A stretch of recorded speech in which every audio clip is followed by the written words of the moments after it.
Cryptids are extremely elusive creatures, and when someone manages to get clear footage of one, I get excited. Clifford Lebrec claimed he'd been watching a creature for about 2.5 months on the outskirts of Des Moines, Iowa back in 1977, and over the years, there was only more and more sightings. So one night, Lebrec decided to fire at the creature. Allegedly, it was about 25 feet away from where he was parked in his pickup truck, and two creatures walked up from behind a hedge. One stopped, but the other went to a woodpile, bent down, and started to eat it with its back towards Lebrec. So he stayed in the car, waited for it to turn around, but it just kept on gnawing at the wood. So finally he decided to fire at it from behind, and when the animals turned and saw him, he got crazy buck fever and just couldn't do it. So as it came towards him, he couldn't really get the window rolled up fast enough. It was apparently really close, and Lebrec was obviously petrified with fear as the creature advanced. Allegedly, it loomed over the car and it was about 8 feet tall. It reached through the window, grabbed Lebrec, and shook the daylights out of him. Yeah, it was a very strong creature. He could feel its face about 6 inches away, and to quote him, he was in a state of tremendous fear. He could feel his whole body shaking. He felt a sensation of being twisted around and pushed onto the floor. The creature was angry, obviously, because you tried to fire at it, and then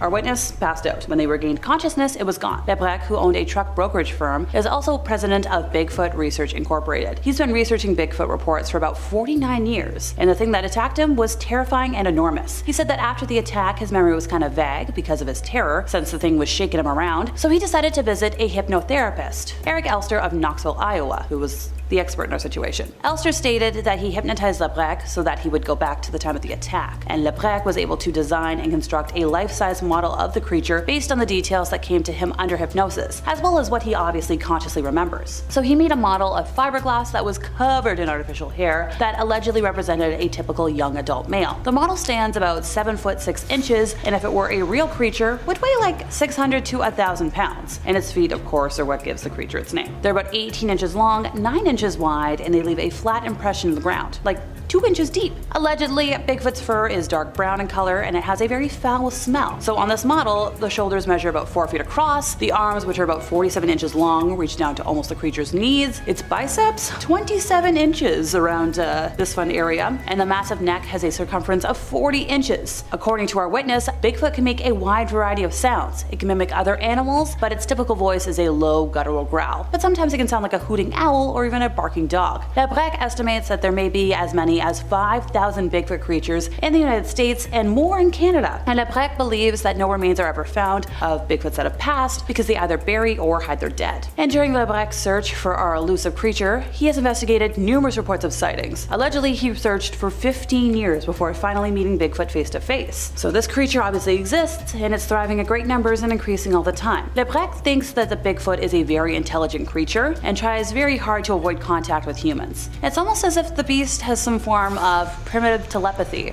or instinct that warns it when a man is nearby. But despite the attack, Lebrec is still not afraid. He's like, I harvested what I sowed. It's like picking a fight and getting the heck knocked out of you. In November of 2009, Greg Warner and his team reported on and supplied photographs of a giant snake event near the jungle city of Iquitos in Peru. The photographs showed a trail at least 5 meters wide, and they also provided video evidence to support their photos and eyewitness accounts. So this creature is believed to be a yakumama, which is an enormous serpent believed to be the mother of all aquatic animals. According to legends, this creature would suck up any living thing that passed within 100 steps of it. So to protect themselves, local folks would blow on a conch horn before entering any body of water, believing that the creature would reveal itself if it was present. So the video we have for you today is in Spanish, but I managed to find a translation of what happens so we can dissect it. So in the human settlement 24 de Mayo, the dwellers got into a panic when they saw that on the enormous swamp located at the back part of the settlement, there was a huge silhouette of dragged grass and mud that was clearly visible, and they attributed the event to the creature. Although some folks were like, no, it's a gigantic boa and it just guards a small pond. Well, one eyewitness claimed it started to move like this, circulate until it found a way out over there. And you cannot say there is a channel over there. As you can see, it was plain. And this is the trail that it made. Look, it looked like it wanted to get out that way, but turned over there. It took all this way, it took all this. If you keep walking that way, you can see it remained like this. But before, it was not like that. Look, this is clearly further evidence that the black Yakboa, Yakumama, Sakamama, and Minhokao are one and the same in terms of cryptid classification. All regular description and photographic evidence points to this conclusion, but that doesn't make it any less scary for those of us who are terrified of snakes. An interesting video has emerged from Mexico that shows what appears to be a small bipedal humanoid scurrying across a road. So this video was reportedly captured in January of 2024 by a security camera at a farm in the city of Monterey and subsequently offered online back in May. A dark form exited from a wooded area on the side of the road, then quickly made its way across the dirt path, and then it vanished back into the brush.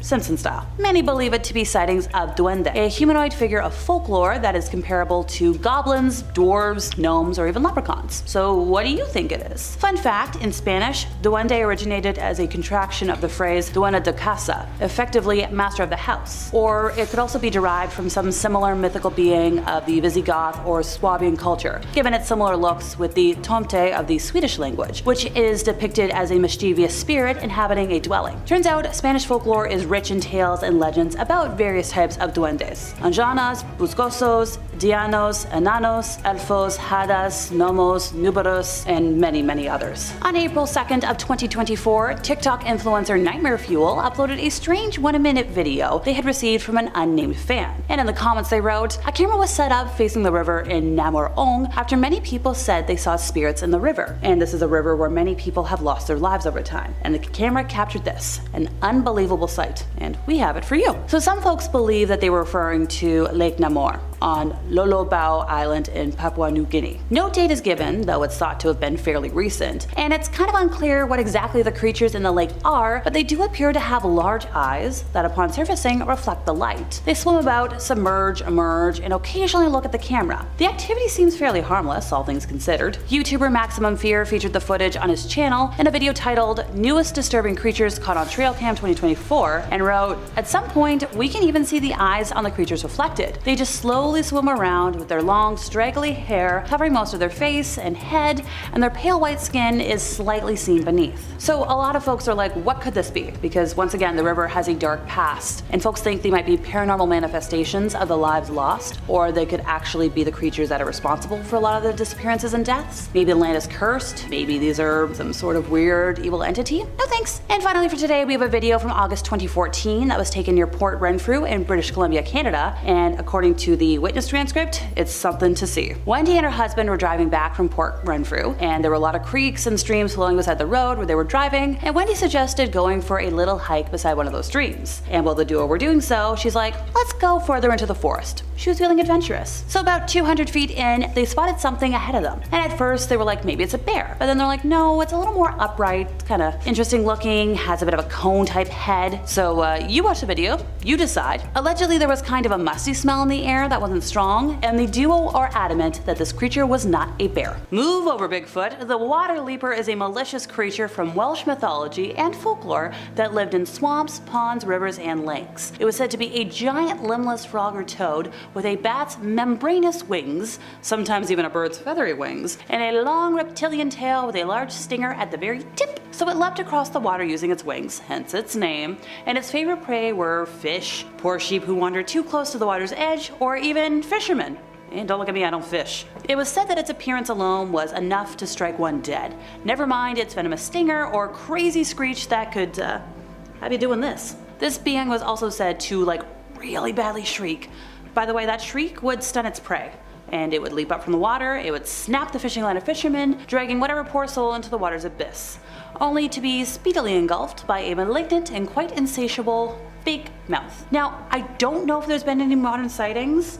It might be an extinct situation, maybe an endangered situation. Whatever it is, I'm not tempting fate. In Northern English folklore, the Barghest or Barhest is a mythical monstrous black dog with large teeth and claws, though in other cases the name can refer to a ghost or household elf, especially in Northumberland and Durham. So in terms of the origins of the name, ghost in Northern England was pronounced guest, and the origin is thought to be of the combination Burgest, town ghost. Others explain it as similar to the German Berggeist, mountain ghost, or the bear ghost. Another derivation is Bargeist, German for spirit of the funeral bier. So in Yorkshire, England, one notable case is said to frequent a remote gorge named Troller's Gill in the Yorkshire Dales. A ballad entitled The Legend of the Troller's Gill can actually be found in a historical book, and it has to do with all of this. The ballad recounts the tale of a man who ventures forth to the horrid gill of the limestone hill. I did say it was a song, right? In order to summon and confront the Barghest in an act of ritual magic. The man's lifeless body is discovered soon afterwards with inhuman marks upon his, chest. There is also a story of a Barghest entering the city of York occasionally, where, according to legend, it preys on lone travelers in the city's narrow snickleways. Furthermore, the building at number 1, the Shambles, is named Barghest. The town of Whitby is also associated with the spectre. And yet another one haunted an area of wasteland between Reghorn and Headingley Hill near Leeds. In Durham during the 1870s, a shape-shifting Barghest was said to live near Darlington and was said to take the form of a headless man who would vanish in flames,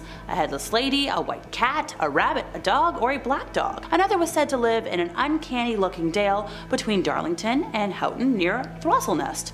If I got it wrong, I'm sorry. The Barghest often allegedly serves as an omen of death. At the passing of a notable person, it may appear, followed by all the other dogs of the local area in a kind of funeral procession, heralding the person's death with howling and barking. Also, if you're gonna get in its way, it's gonna strike out with its paw, and you're gonna wind up with a wound that never heals. Besides taking the form of a large black dog with fiery eyes, it might also become invisible and or walk about with the sound of rattling chains. Oh, and it might foretell the death of an individual by laying across the threshold of their house. And like the vampire, they can't cross rivers.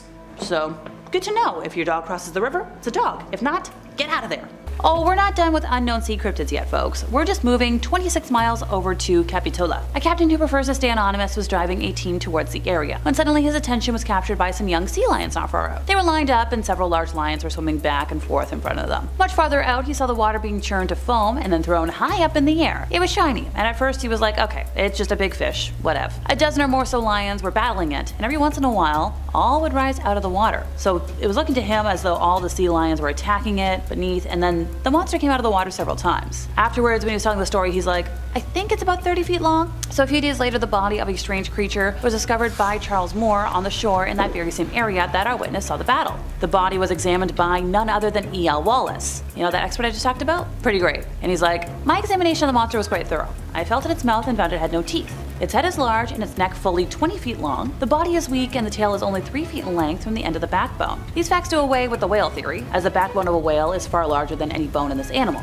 And once again, its tail is too weak for an animal of the deep and does away with that last version. And with a bill like this, it must have lived on herbage. So later he offered the theory that the monster might have been preserved in a glacier for millions of years, finally being released by the gradual melting of ice and eventually ending up in the area. But to this day, nobody knows exactly what that thing was. Just that there tends to be a lot of aquatic cryptid activity all in the same area. Time to move out of this bay and venture over to the Bridgewater Triangle. It is one of the most haunted areas in Massachusetts, heck, just a notable spooky spot in the overall United States. Matt Danchuk and his buddies decided one night, around 3 a.m. in the morning, that it would be a fun idea to go exploring the Profile Rock area, just for laughs. Look, I know we can all see where this is going, but I'm gonna tell the story anyways. If you can't see, well, 3 a.m. is not a good time to go exploring, folks. So guys were on their way out, they were walking down a long winding path to get back to their vehicle, they'd done their exploring, but that's when stuff began to happen. So let's set the scene for everybody. It's pitch black out, the only thing the guys could see was the moon shining through the trees, and Matt felt the need to turn around while they were walking. Not sure why, but something caught his eye.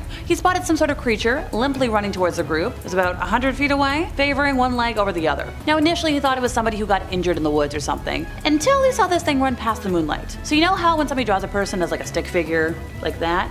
Apparently that's exactly how this thing looked. It had no facial features, no face, just a completely blank-like stick figure. Its body looked the same from what Matt could see, no definition or anything. Now Matt nudged his buddy to turn around as well. When he saw the look of horror go across his friend's face, they made eye contact and just ran until they reached their vehicle. They never saw the creature again, and thankfully haven't attempted a stupidly risky 3 a.m. jaunt again either. Like, common sense. Apparently it ain't so common. Alrighty everybody, how about I end today with a classic? Good old Bigfoot. A truck driver in Greene County near Wind Ridge, near a gas well site, saw a large large, coarsely haired, covered figure in the headlights of his truck. After initially thinking it was a stump, it stood there and looked at him as he was passing, and then jumped into the thick brush behind itself away from the road. He thinks it was about 7 to 8 feet tall, very thickly built in the arms and legs with very large hands, and had a flat face, wide mouth, and a wide and flat nose. He observed the large foot and toe pads as it turned and jumped into the brush. He contacted dispatch to inform them, and the next day the company's safety team reviewed the video and determined that wasn't a bear, and he verified that other coworkers had also seen a similar subject about 4 miles away at another well site. And it was so scary that some folks actually quit their jobs over it. And because he likes his evidence, he also confirmed with a local property owner that he had also heard and recorded similar subjects in the area. Maybe it's time I invest in a dash cam for my own vehicle. Number 3. The Wendigo. The Wendigo is a humanoid creature, or spirit, originating from First Nations and Indigenous people from the southeastern forests of Canada and the Great Plains of the US. The Wendigo is said to be a malevolent spirit, appearing at times as a creature with human-ish characteristics, capable of possessing humans. The possession invokes feelings of insatiable hunger, greed, and even the desire to consume human flesh. The Wendigo has several descriptions. Depending on the region, it may differ slightly. The Wendigo has been said to have a heart of ice, a foul stench, and a sudden chill when the creature's presence is near. However, in the original Indigenous depictions of the creature, these features were not mentioned. The Wendigo was introduced by Algonquin-speaking Indigenous people, including the Ojibwe, the Saulteaux, the Cree, the Nespaki, and the Innu. In all of their descriptions, the Wendigo is consistently described as a malevolent, flesh-eating, supernatural being, strongly associated with winter, coldness, famine, starvation, and the north. Basil H. Johnson, an Ojibwe scholar, provided a description of the Wendigo. The Wendigo was gaunt to the point of emaciation, its desiccated skin pulled tightly over its bones, with its bones pushing out against its skin. Its complexion the ash gray of death, and its eyes pushed back deep into their sockets. The Wendigo looked like a gaunt skeleton recently disinterred from the grave. What lips it had were tattered and unclean and suffering from separation of the flesh. The Wendigo gave off a strange and eerie odor of decay and decomposition, of death and corruption. The Wendigo has also been reported to cause psychosis in humans, usually resulting in the ending of their lives. When near to starvation, the Wendigo will possess a human, which leads the human to act in strange and scary ways. The human will slowly stop seeing those around them as peers, and instead, the possessed may view their peers as food. The lives of people who have been possessed are often ended to ensure that no one gets eaten. The Wendigo has also been viewed as a concept, opposed to a physical being, displaying the innate nature of greed, selfishness, and consumption that lays inside us all. In pop culture, the Wendigo has been depicted in many different ways, but all depictions were derived from Indigenous and First Nations people, which has in turn shone a lot of false and over-dramatized information over the Wendigo's origin. Number 2. The Yeti.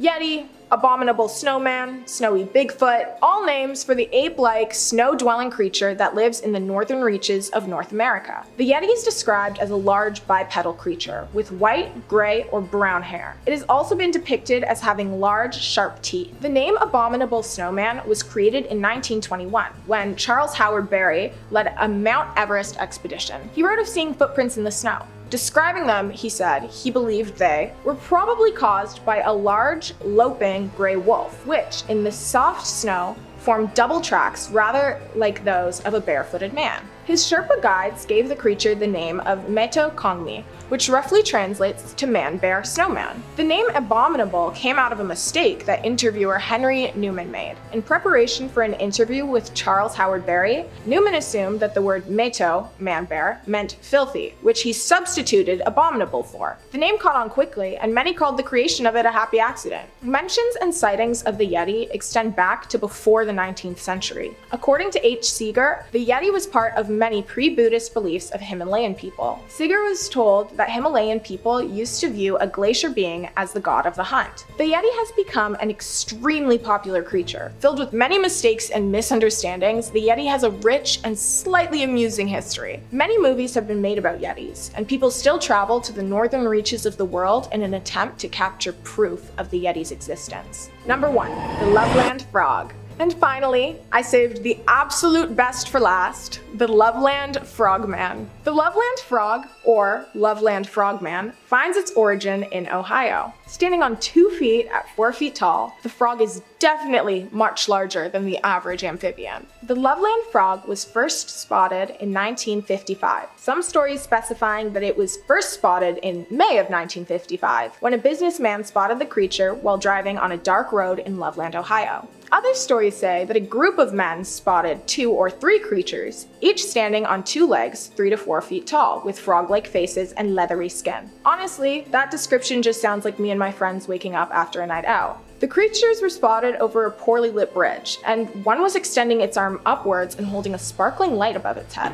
In March of 1972, in the dark of night, Officer Ray Shockey was shocked as he noticed a large animal scurrying in front of his car. Lit by the headlights, Shockey was able to note the large size of the animal. The creature then walked to the side of the road, stood up on its back legs, and climbed over the guardrail down towards the river. 2 weeks later, another officer, Mark Matthews, reported seeing a large crouching animal on the same road. Matthews secured the animal and brought it to Shockey, showing his coworker that the creature was merely an iguana. The Loveland Frogman has become a less known but very loved cryptid. Renderings of the creature definitely spark a little bit of joy into the viewer of them. The Wahila is said to be a wolf-like creature the size of a bear that roams northern Michigan, Canada, and Alaska. It doesn't travel in groups, it's very solitary, likely due to its massive size and lack of local predators. So it's larger and more heavily built than normal wolves, with a wide head and proportionally larger feet and long, pure white fur.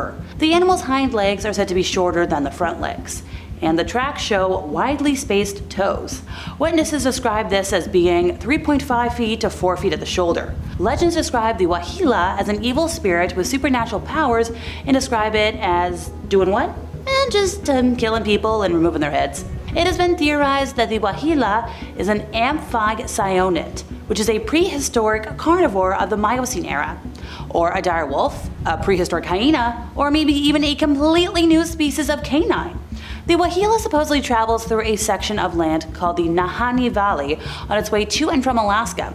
The area is also known as Headless Valley, due to the large number of headless corpses found in it, all attributed to the Wahila. The snow-white creature allegedly travels silently on its massive paws and simply chomps the head of any unfortunate person it encounters on its way. According to an old Lowe legend, a ferocious hyena-like animal once roamed the American prairies, and due to its habit of killing and devouring dogs, the Lowe called this creature the Shunka Warakene, which translates to carrying off dogs.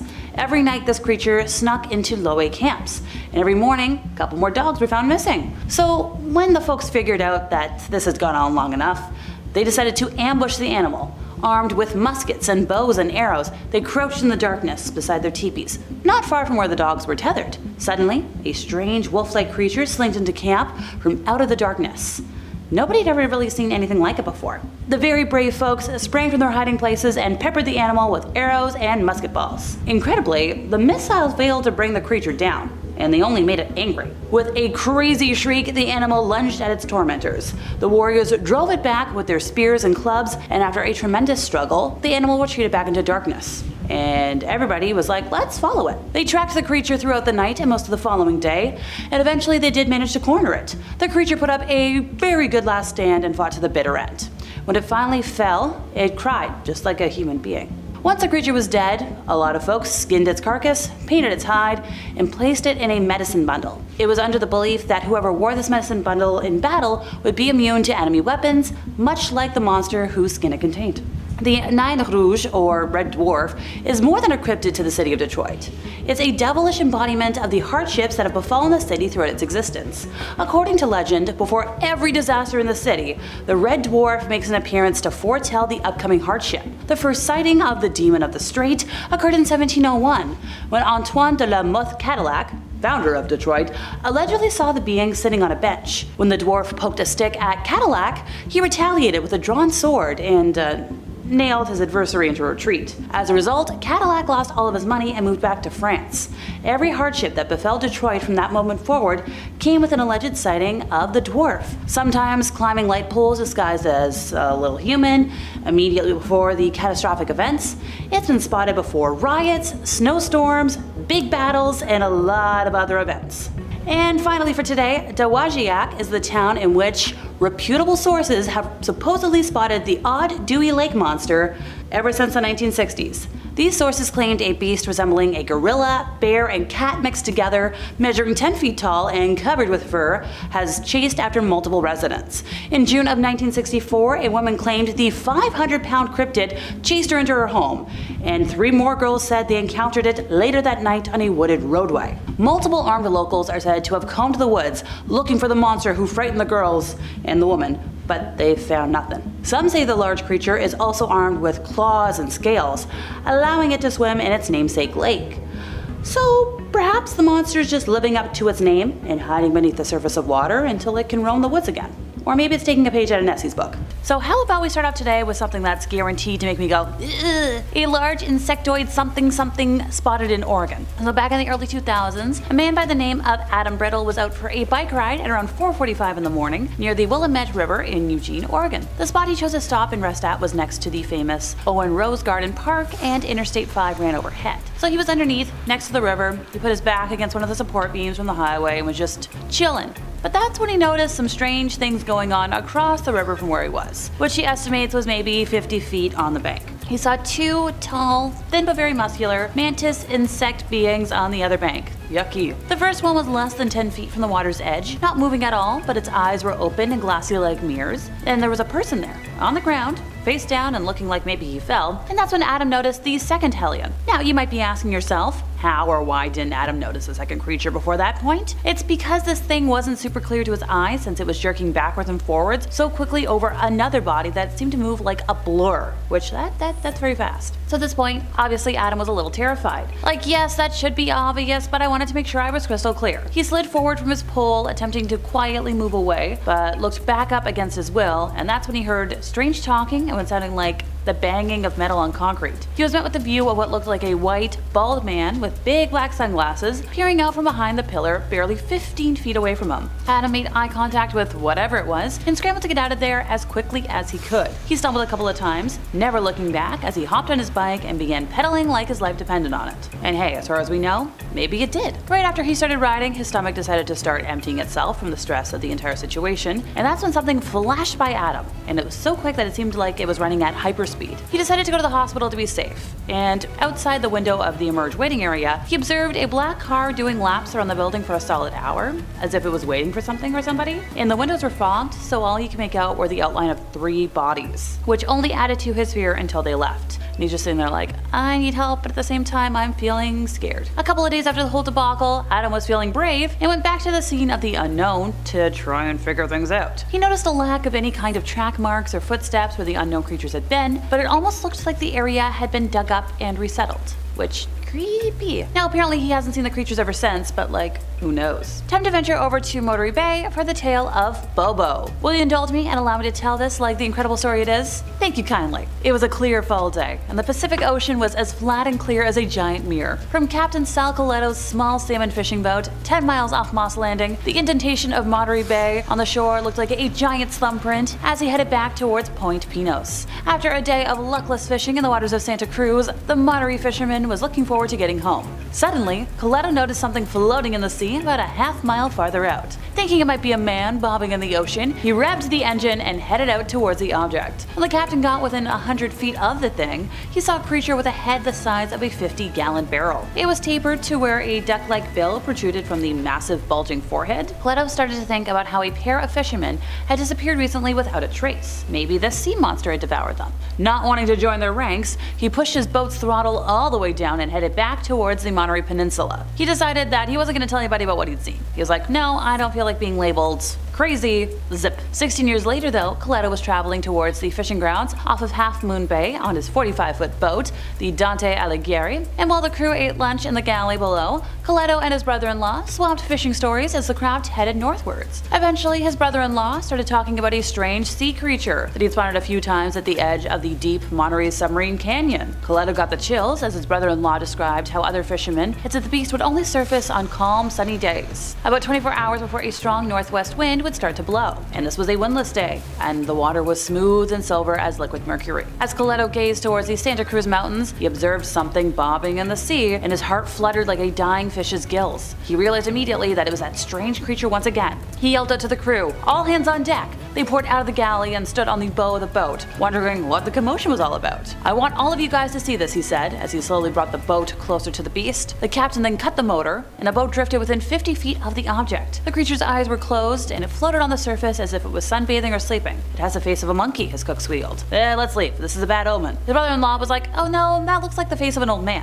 Now the noise must have awakened the monster, and it slowly opened its eyes, which were as big and pink as grapefruits. The creature's body was brown and almost as long as a boat. Its skin was wrinkled and sagged from its frame like ill-fitting clothing. Coletto thought to himself that this was a very old animal, and while the crew argued about what it looked like, the monster quietly slid underwater. Following the sighting, several other fishermen saw the creature, and eventually the people of the area started to refer to the animal as Bobo, the old man of the sea. So from then on, Coletto kept a camera on his vessel, hoping to once again spot Bobo and get photographic evidence of its existence. Sadly, he never saw it again. But a few years later, in 1925, a strange sea creature washed ashore on a beach about 2 miles north of Santa Cruz. Though the body was decomposed, scientists including the notable E.L. Wallace, a former president of the Natural History Society of British Columbia, didn't think that this was the carcass of a whale or a shark. He's like, this might be a plesiosaurus, a large marine reptile held over from the Jurassic period, but he couldn't tell you for sure. And here's the thing, reportings of this creature continue to this day. To this day. Yeah, that's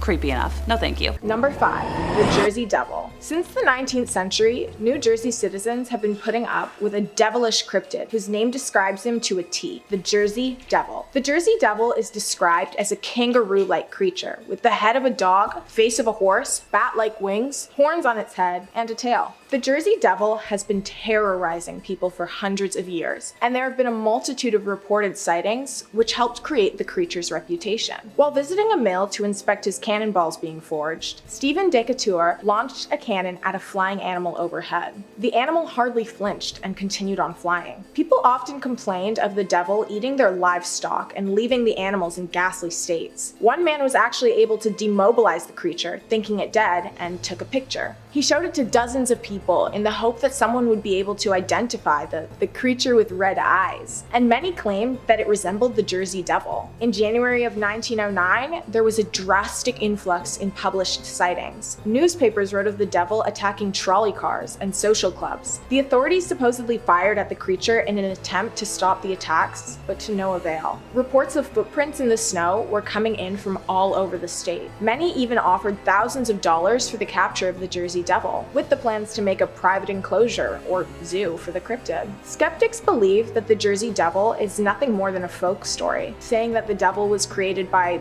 the early settlers who were collectively suffering from mass hysteria. Many people have been found faking their claims of sighting the Jersey Devil, and even faking tracks or photographs in an effort to substantiate their claims. Whether the Jersey Devil is real or not, it has definitely become extremely well known and feared as a North American cryptid. Number 4. The skunk ape. The skunk ape is described as a large bipedal creature standing at 5 to 7 feet tall and covered completely in reddish-brown hair. The skunk ape has been reported to live in swamps of Florida. Sightings of the cryptid began in the early to mid-1900s, with the first major sighting occurring when a group of people noticed a large, man-like creature in the Perky Bat Tower. The creature shook the tower, driving the bats away, and it escaped into the woods itself shortly after. In the 70s, 2 Florida deputies reported firing at the creature after it had stalked them through the woods. The deputies followed the uncanny tracks, finding reddish-brown hair that had been snagged in barbed wire. Many Everglades tour guides have reported sightings. In the summer of 1997, David Shealy noticed an animal trap filled with lima beans David Shealy noticed an animal trap filled with lima beans had large prints on the ground surrounding it. David Shealy soon set up other traps filled with the beans, and many people who explored the swamps reported similar sightings to his. In 2000, the county sheriff's office received a photo of a large, hairy, man-like creature. The person who had sent the photo claimed to be an elderly woman who had seen the creature stealing apples off her porch. She scared it off with her camera, fearing that the creature was an escaped orangutan that might harm her or her family. Sightings are still reported today. 48 out of 67 counties in Florida have made a report since 2010. Those in search for a rational explanation of the creature have accused the entire mystery surrounding the creature as a hoax, saying that the skunk ape is nothing more than a myth and a knockoff Bigfoot. Some say that sightings were just people mistaking other wild animals for it, like sick bears or wolves. Bigfoot's small, swampy cousin has definitely stirred up some serious drama in the South. The Rougarou legend has been spread for many generations, either directly from French settlers to Louisiana or via the French-Canadian immigrants centuries ago. Rougarou represents a variant pronunciation and spelling of the original French loup-garou, which is the version I heard about when I was younger at summer camp. Was a fun French camp. According to Barry Jean Ancelet, an academic expert on Cajun folklore and professor at the University of Louisiana at Lafayette in America, the tale of the Rougarou is a common legend across French Louisiana. So both words, so loup-garou and Rougarou, are used interchangeably. Everybody's got their own preference. Just so we all don't get confused today, I'm just gonna stick with Rougarou for the purpose of the legend. So in the Cajun legends, the creature is said to prowl the swamps around Acadiana and greater New Orleans, specifically the sugarcane fields and woodlands of the regions. The Rougarou most often is described as a creature with a human body and the head of a wolf or dog, similar to a lot of modern werewolf legends, and often the storytelling has been used to inspire fear and obedience. One such example is stories that have been told by elders to persuade younger generations to behave. So according to another variation, the beast will hunt down and kill Catholics who do not follow the rules of Lent, and this coincides with the French Catholic loup-garou stories, according to which the method for turning into a werewolf is to break Lent 7 years in a row. For what it's worth, I've been ignoring Lent for much longer and I'm not a werewolf. I'm part vampire, not part wolf. Long story. Anyways, a part of the legend says that the Rougarou is under the spell for 101 days, and after that time the curse is transferred from person to person when the Rougarou draws another human's life source. During the day, the creature returns to human form, and although acting sickly, the human refrains from telling others of the situation for fear of being killed. Other stories range from the Rougarou as a rabbit to the Rougarou being derived from witchcraft. In the latter claim, only a witch can make a Rougarou, either by turning into a wolf herself or by cursing others. I don't want to be cursed. In the folklore of Lee County, South Carolina, the Lizard Man of Scape or Swamp, also known as the Lizard Man of Lee County, is an entity said to inhabit the swampland of the region. On July 14th of 1988, the sheriff's office investigated a report of a car that was damaged overnight while parked at a home in the area of Browntown, outside Bishopville, South Carolina, on the edges of the swamp. So the car reportedly had tooth marks and scratches, with hair and muddy footprints left behind. The sheriff at the time, one Liston Truesdale, noted that this was the start of various claims that eventually snowballed into a story about a lizard man in the swamp. Prompted by the news of the vehicle damage, local Christopher Davis reported to the sheriff that his car was damaged by a creature he described as green, wet-like, about 7 feet tall, had 3 fingers, red eyes, skin like a lizard, and snake-like scales. Oh, and it happened like 2 weeks prior. So according to Christopher, he was driving home from working the night shift at a fast food restaurant when his car got a flat tire. And after fixing it, he saw this creature walking towards him. He got in his car, began to drive, but then the creature was soon on top of the car. So Christopher hit the brakes and the creature rolled off, which gave Christopher enough time to escape. Well, coverage by newspapers and media resulted in really increased attention for the claims. Local businesses began selling Lizard Man t-shirts. The local Chamber of Commerce was like, okay, well, it's good for the community. Fast forward to 2009, CNN mentioned the Lizard Man legend in a story about a couple in Bishopville who reported damage to their vehicle, including traces of redness. 2015, local television station WCIV featured photos and videos claiming to be Lizard Man, allegedly taken by some unidentified individuals. 2017, the South Carolina Emergency Management Division sent out a humorous tweet being like, hey, just be careful during the solar eclipse, you might want to remain vigilant for Lizard Man. So looks like he's still creeping around. And And the Shug Monkey is a mythical creature in the folklore of Cambridgeshire, sharing the features of a dog and a monkey, which reportedly haunt Slow Hill Lane, which leads from the village of West Ratting to nearby Balsham. So this creature, said to have the body of a jet black shaggy sheepdog and the face of a monkey with staring eyes, is not believed to be an escaped primate. But, you know, it's kind of terrifying. Local writer and broadcaster James Wentworth Day, who first related stories of the Shug Monkey in Here Are Ghosts and Witches, described it as a curious variation of black shug, while local folklorist Polly Howitt suggests that maybe there's some origins in Norse mythology here. Local police constable, a tailor, who heard the stories, was like, yeah, it's a cross between a big dog and a monkey with big shining eyes. Sometimes it shuffles along on its hind legs, other times it whizzes past on all fours. Okay, well, if you see that, run! Alrighty everybody, so since I'm Canadian, how about we start off today with a report out of West Dalhousie, Nova Scotia. Back in 2010, a man named Andre Shields entered a contest with the province of Nova Scotia to win a chance to get a prize in a commercial for tourism on TV. The area he decided to go visit still had frozen snow, and since it was the end of March, apparently the hike was nice. From time to time, Andre felt like somebody was watching him, but he assumed it was like a coyote or something, since it was an area that was heavily populated with wildlife. Oh, by the way, his brilliant idea was to show off the caves in the area for the contest, which, hey, I'm not an expert, but exploring caves alone sounds pretty dang dangerous to me. Andre has mentioned that at the time, he had a fascination with caves, and still does to this day. And like, once again, I get it, they're neat, but like, safety first? So it was when he was filming the caves that Andre started hearing footsteps outside. The cave he was in was made up of split granite, incredibly squared off like a tomb with the features of a pyramid outside, as well as possibly Nova Scotia's only known stone animal figure, to the extent of his knowledge. I haven't really been able to find info to confirm or deny, so let me know in the comments if you know otherwise. After a few minutes, he realized the footsteps were bipedal, aka somebody who can walk on two legs, so probably not a random coyote. Which, by the way, props to him for not being terrified of those creatures, since the thought of seeing those in the wild would send me running. Around the same time, he started smelling something like dirty gym shoes, and apparently it was like really bad, and I don't even want to try to picture what that smells like because I don't need to gag again on here. Been there, done that, not fun. Finally, common sense kicked in for Andre, and he decided to try and get the heck out of there. He exited the cave and looked to the west and saw something standing behind a tree, and ergo decided to go the other way, and used a tree as a fireman's pole to slide down. Now at this point, I think he thought it might have been a bear, and speaking from experience, yikes dude, your safety is so not worth this video or contest. So he was tiptoeing back towards the trail when he turned around and saw something using fingers to peer through the branches at him. The silhouette was that of a very tall man, and its hands had black nails, light brown hair, its eyes were very large and dark, and the face looked like a monkey man with pinkish brownish skin. His words, not mine. He started his camera back up and tried recording, and the creature wasn't moving while he was.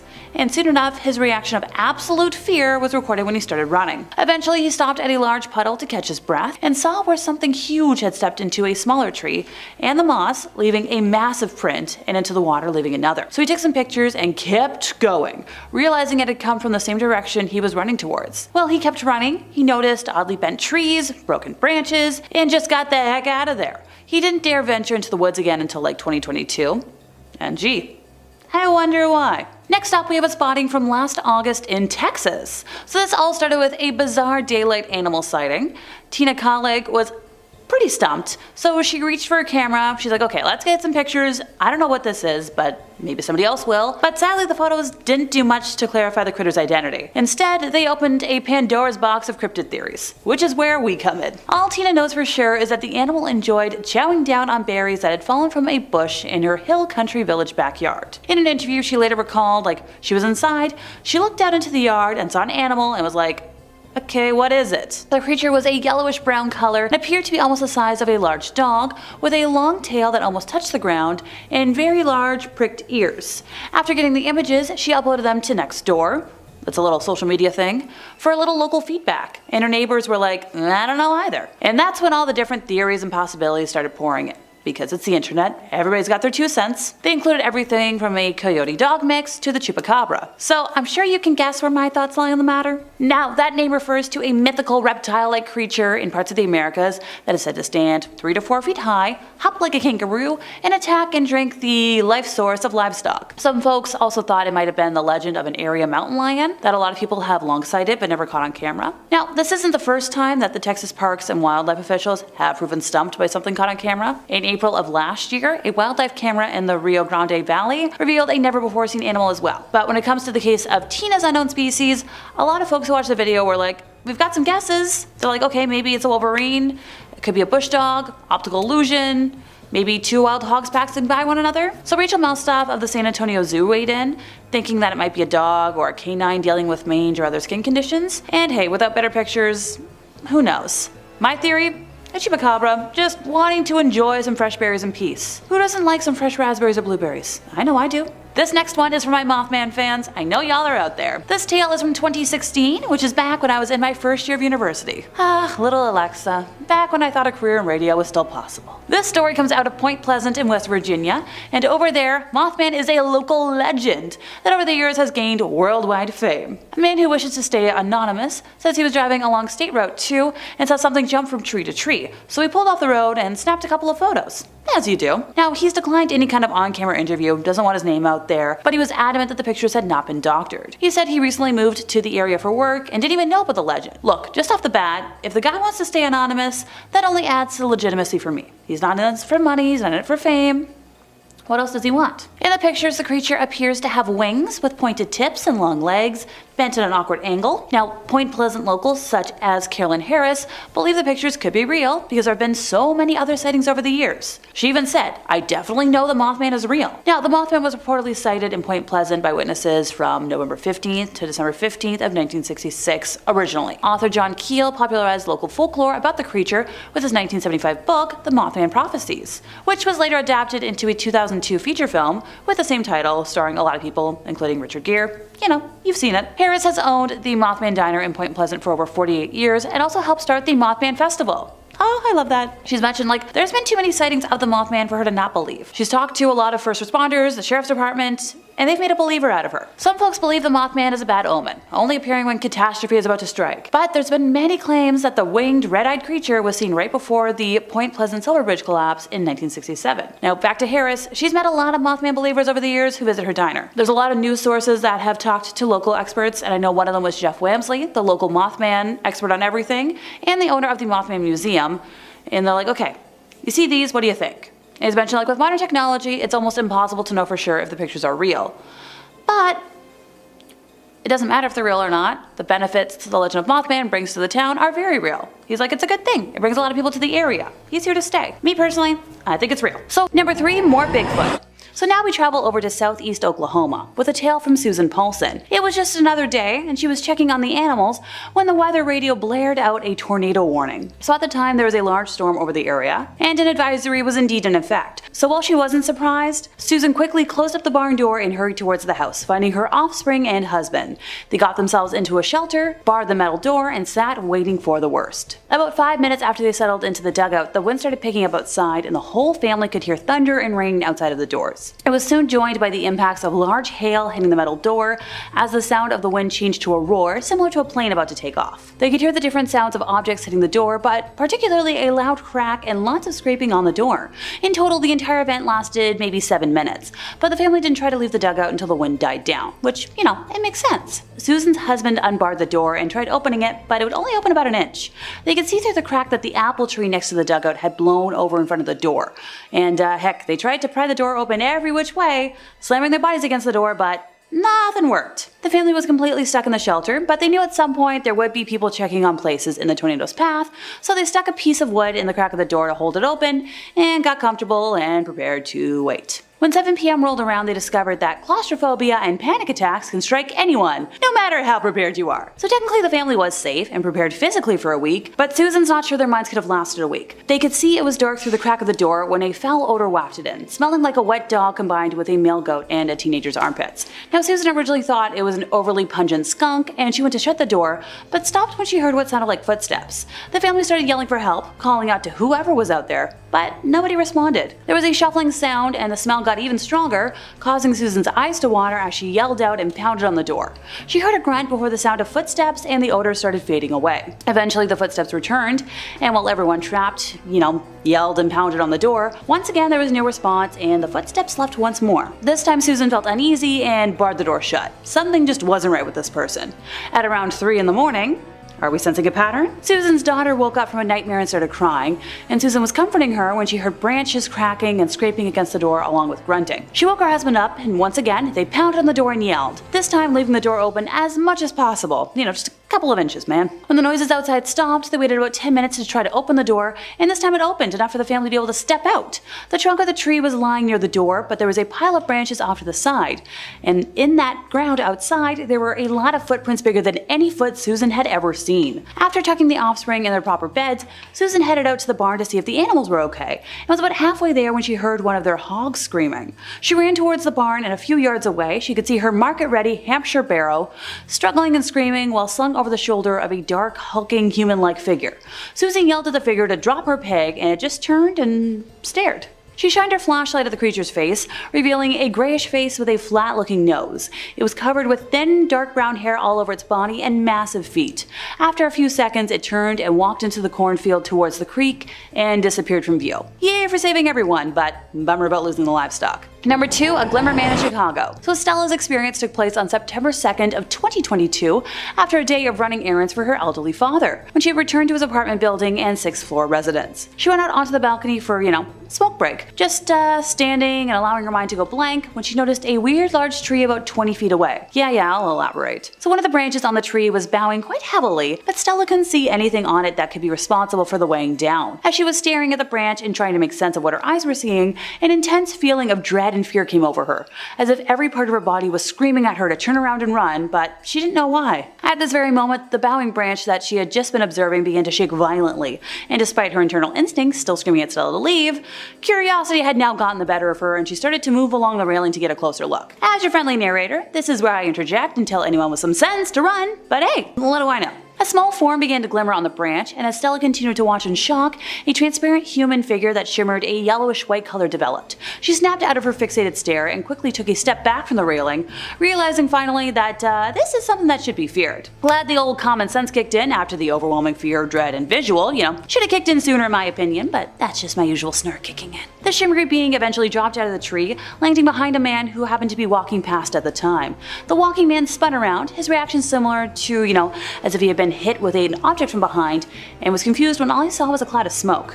The shimmery man had disappeared in said puff of smoke almost instantly after hitting the ground. Stella waited for some time, expecting to see this thing re-emerge, but it was completely gone. At the same time, another neighbor just a few floors below Stella and her dad had also observed exactly the same thing as her and managed to confirm all the same details.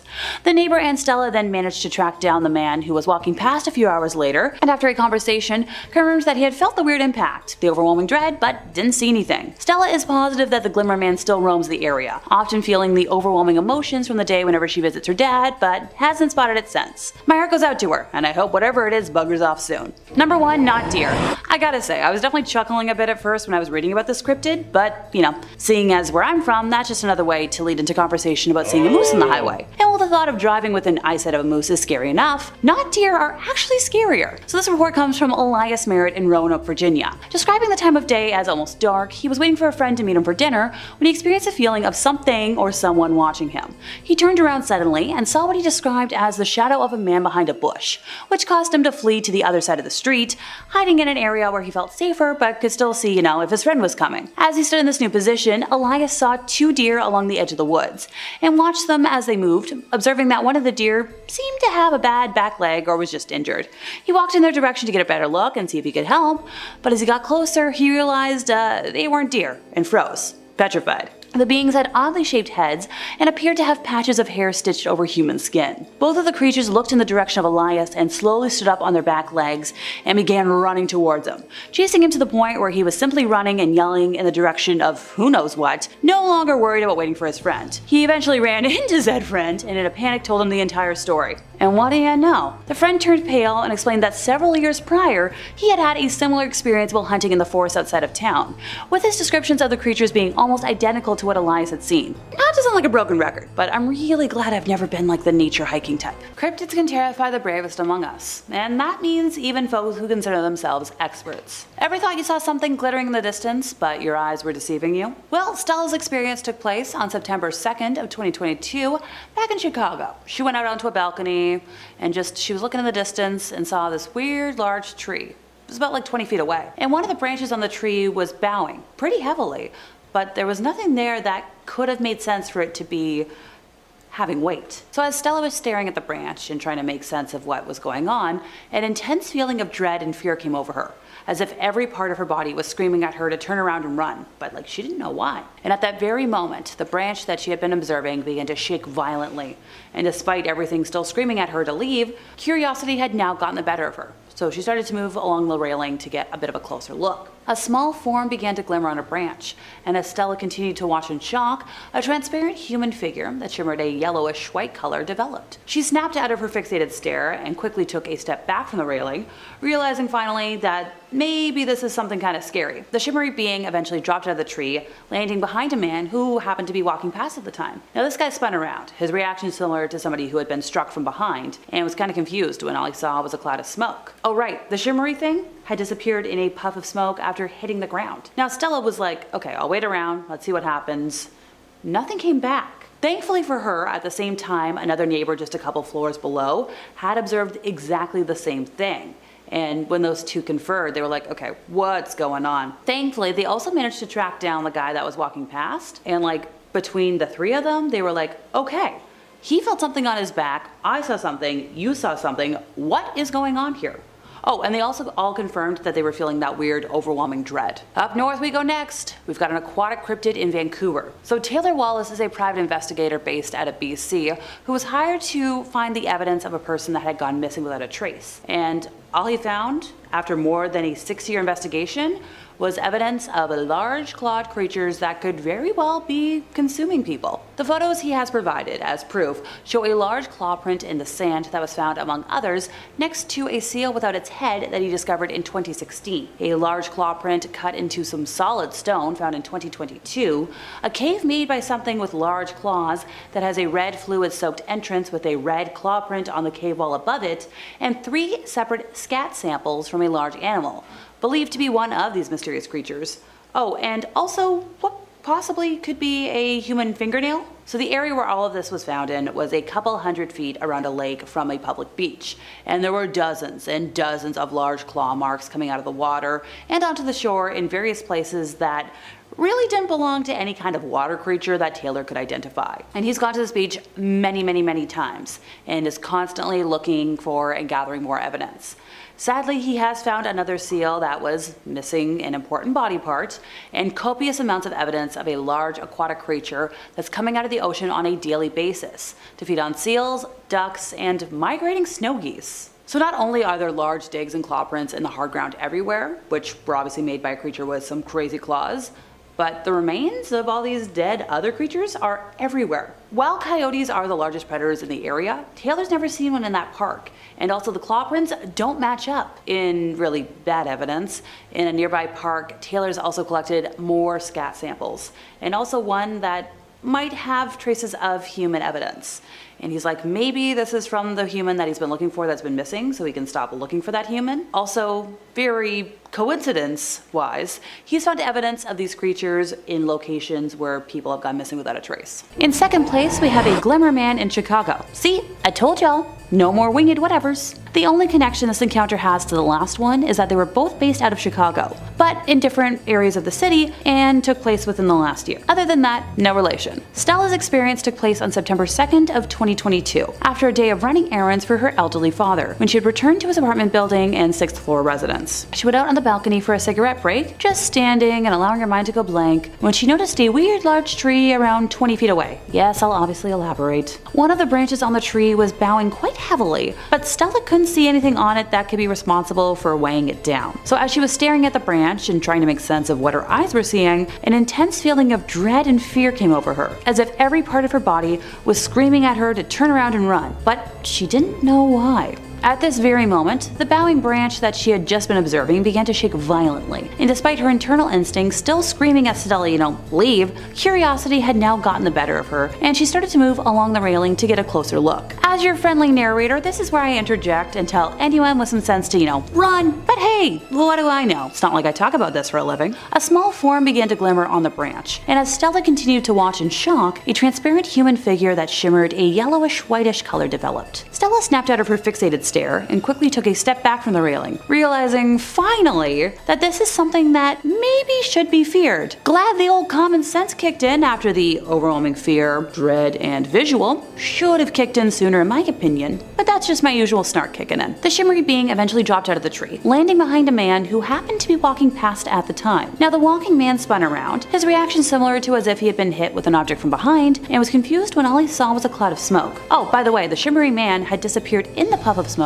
almost instantly after hitting the ground. Now Stella waited for some time, expecting to see this thing re-emerge from the dust or smoke, but it was completely gone. At the same time, another neighbor just a few floors below Stella and her dad had also observed exactly the same thing as her and managed to confirm all the same details. Now the neighbor and Stella then managed to track down the man who was walking past a few hours later, and after a conversation, confirmed that he had felt the weird impact, the overwhelming dread, but didn't see anything. Stella is positive that the Glimmer Man still roams the area, often feeling the overwhelming emotions from the day whenever she visits her dad, but hasn't spotted it since. My heart goes out to her, and I hope whatever it is buggers off soon for her sake. In our first place, we have an aquatic cryptid in Vancouver. I swear ending today's video on a Canuck tale wasn't planned, but when it works, it works. Taylor Wallace is a private investigator based out of BC who was hired to find evidence of a person that's gone missing without a trace, only to find after a more than 6-year investigation evidence of large clawed creatures that could very well be eating people. The photos he has provided as proof show a large claw print in the sand that was found among others next to a headless seal that he discovered in 2016. So a large claw print cut into solid stone that was found in 2022, a cave made by something with large claws that has a red fluid-soaked entrance with a red claw print on the cave wall above it, and 3 separate scat samples from a large animal, believed to be one of these creatures, one of which contains very much what looks like a human fingernail. The area these were found in was a couple hundred feet around a lake from the public beach, and there were dozens and dozens of large claw marks coming out of the water and onto shore in various places that didn't belong to any kind of water creature that he could identify. Heck, after staring at them for quite a while myself, and with the knowledge I have of, beings at this point, the only thing in my brain that they look like are velociraptor claws. And I know that's not right. Not unless these photos came from Isla Nublar without telling anyone. Now Taylor has been returning regularly to the beach in question and has gathered multitudes of more evidence each time. He sadly found another decapitated seal and copious amounts of evidence of a large aquatic creature that's coming out of the ocean on a daily basis to feed on seals, ducks, and snow geese. Not only are there large digs and claw prints in the hard ground everywhere, made by a creature with,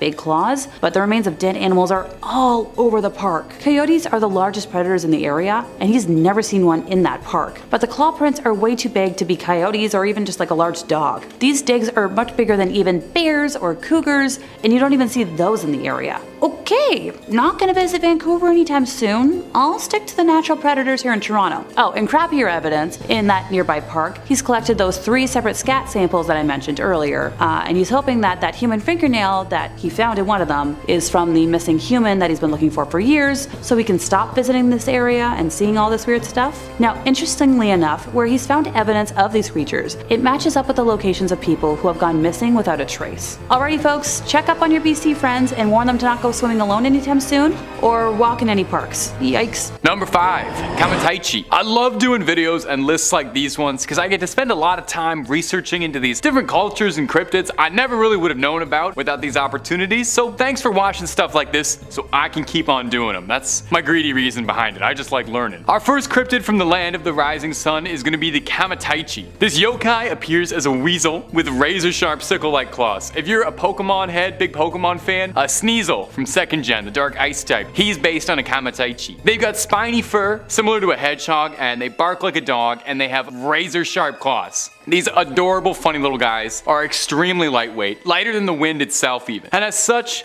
travel by gusts of wind soaring through the sky like they're radical, furry little windsurfers. Legends of the Kamataichi first came about in the Chubu region of Japan, notorious for its icy sharp winds that were so powerful they would blow men over. These legends then took the form of the Kamataichi, the winds literally personified as this little vermin miscreant. It attacks you in the legs and it knocks you over, you're all exposed exposed and helpless while it picks away at your vitals with its little sickle hands. These creatures are surgical when they strike. A kamataichi sucks away and feeds on any of the gore left behind by their wounds. These creatures are said to be totally stealthy, impossible to see with the naked eye, and blend into their surroundings well. And here's some pedantic little wordplay trivia. I know all the kids at home love pedantic wordplay trivia. There's some debate as to whether or not Kamataichi's name is nothing more than a cheesy pun. There's a stance that old sword fighters in Japan would use called kamataichi, translating loosely to sword stance, and well, you can see if you just literally squish those two sounds together. And if you're looking for way more cryptid content, creepy tales, true stories, fake stories, aliens, conspiracies, horror movies, and basically just about everything weird and freaky that could possibly happen on this world, Top 5 Scary is the place to be. So hit subscribe, ring that bell when you do, and stay scared. But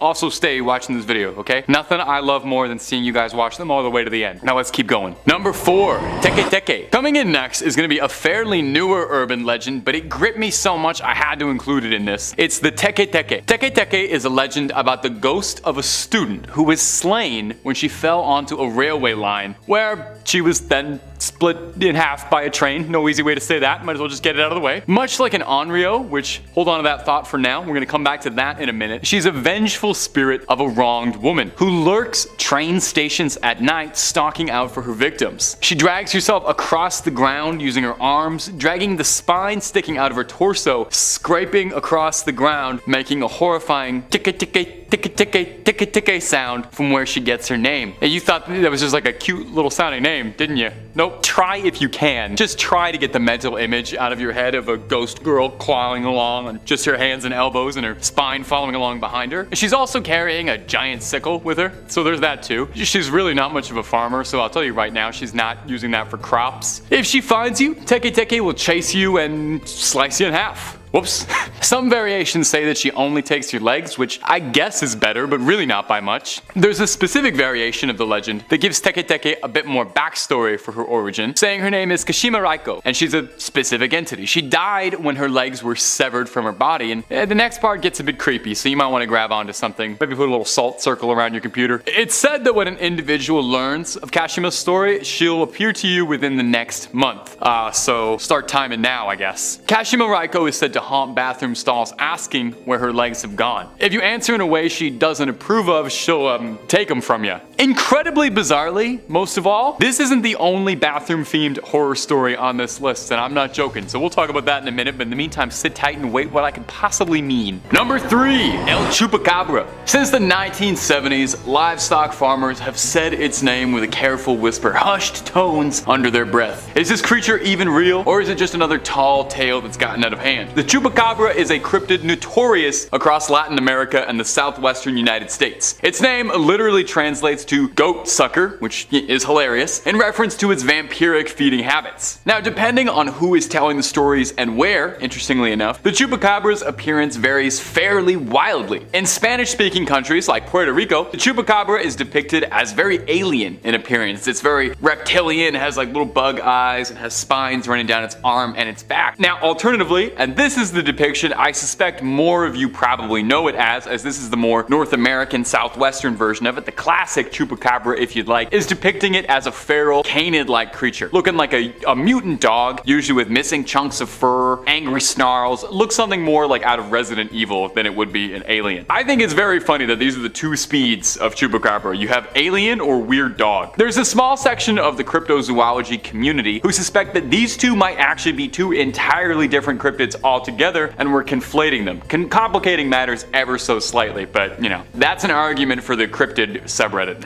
A lot of politics there, that's all I'll say. The first origins of the critter can be traced back to the 70s in Puerto Rico, when a string of mysterious, extremely violent livestock deaths were all happening around the country with no explanation for what had happened. These animals, primarily goats and sheep, would be found drained bone dry of their bodily fluids. That's why it's called the goat sucker. There are some experts who believe it's possible that that the chupacabra could be sightings of a thought extinct species called the thylacine, and that's probably not how you pronounce that. I could have looked it up. Known more formally to his friends as the Tasmanian tiger, it's a weird little critter that doesn't quite look like a cat, doesn't quite look like a dog, and is kind of somewhere in the middle. Very cute, but it's thought to be extinct, with its last remains being officially found in 2022. There are some skeptics and experts out there who wonder if perhaps this real-life mythical beast could be what people have seen when they see the chupacabra. So what do you think, my delightful little comment section? Is the fabled chupacabra really out there terrorizing the lives of goats? Or would you have to be a sucker to believe that? Oh, because he sucks goats.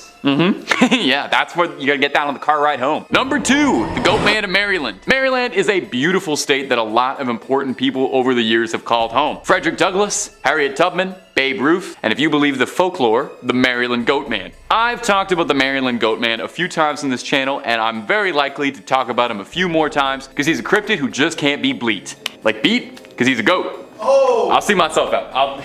No, there's more of me. The Goat Man is a villain straight out of a direct-to-DVD horror movie. Said to resemble a satyr, this Chronicles of Narnia extra haunts the woods of Maryland, hatchet in hand, ready to attack anyone who dares disturb its territory. Like any good cryptid, there's some variations depending on who's telling the story of what he looks like. Sometimes he's more humanoid, with a human face and a furry body, whereas sometimes it's outright monstrous, with a goat's head and bipedal, looking like something out of a Greek myth. I greatly prefer the latter. The Goat Man has been a popular urban legend for a while now, with the earliest sightings and stories going all the way back to the 70s, when dogs around the area of Bowie, Maryland, were going missing at an alarming rate. Whispers came out about a malicious goat man who was stalking the woods, taking your pets as his prey, and these rumors caught on like wildfire, and the character became a very popular campfire story. You know, you'd see graffiti sprayed on the walls saying things like, Goat Man was here, or Goat Man is watching, remind you to behave. Now, Goat Man's possible backstories are far too good to include. It's half the reason I have such a fondness for this cryptid. Depending on what Marylander you're talking to, you might hear that the Goat Man is a complete mystery. Just a strange goat demon who's bad to the bone. Or, if you want a way more colorful backstory, like I know you do, then the Goat Man is the product of a mysterious mad scientist's experiment to... I don't know really.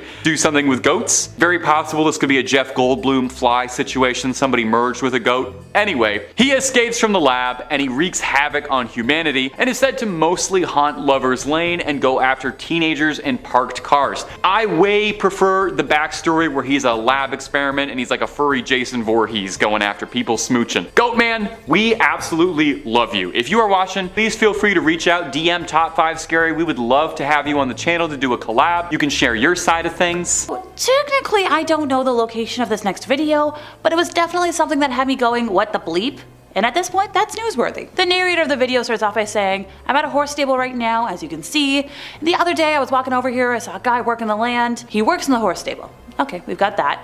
So our narrator's like, hey, anytime I see a guy working the land, I get curious. I got some questions. So he's like, okay, have you ever seen anything interesting out there? And oftentimes he'll be like, oh yeah, you know, I've seen some coyotes, as one does. But this is where, once again, Alexa interjects, because I would love to know how people are so casual with talking about coyotes, like, So, back to our narrator. He's like, okay, so as the conversation's warming up, he's like, hey, new guy, you ever seen anything out here you can't explain? And apparently the moment he said that, this new guy's eyes lit up. He was like, it's really weird you asked me that question.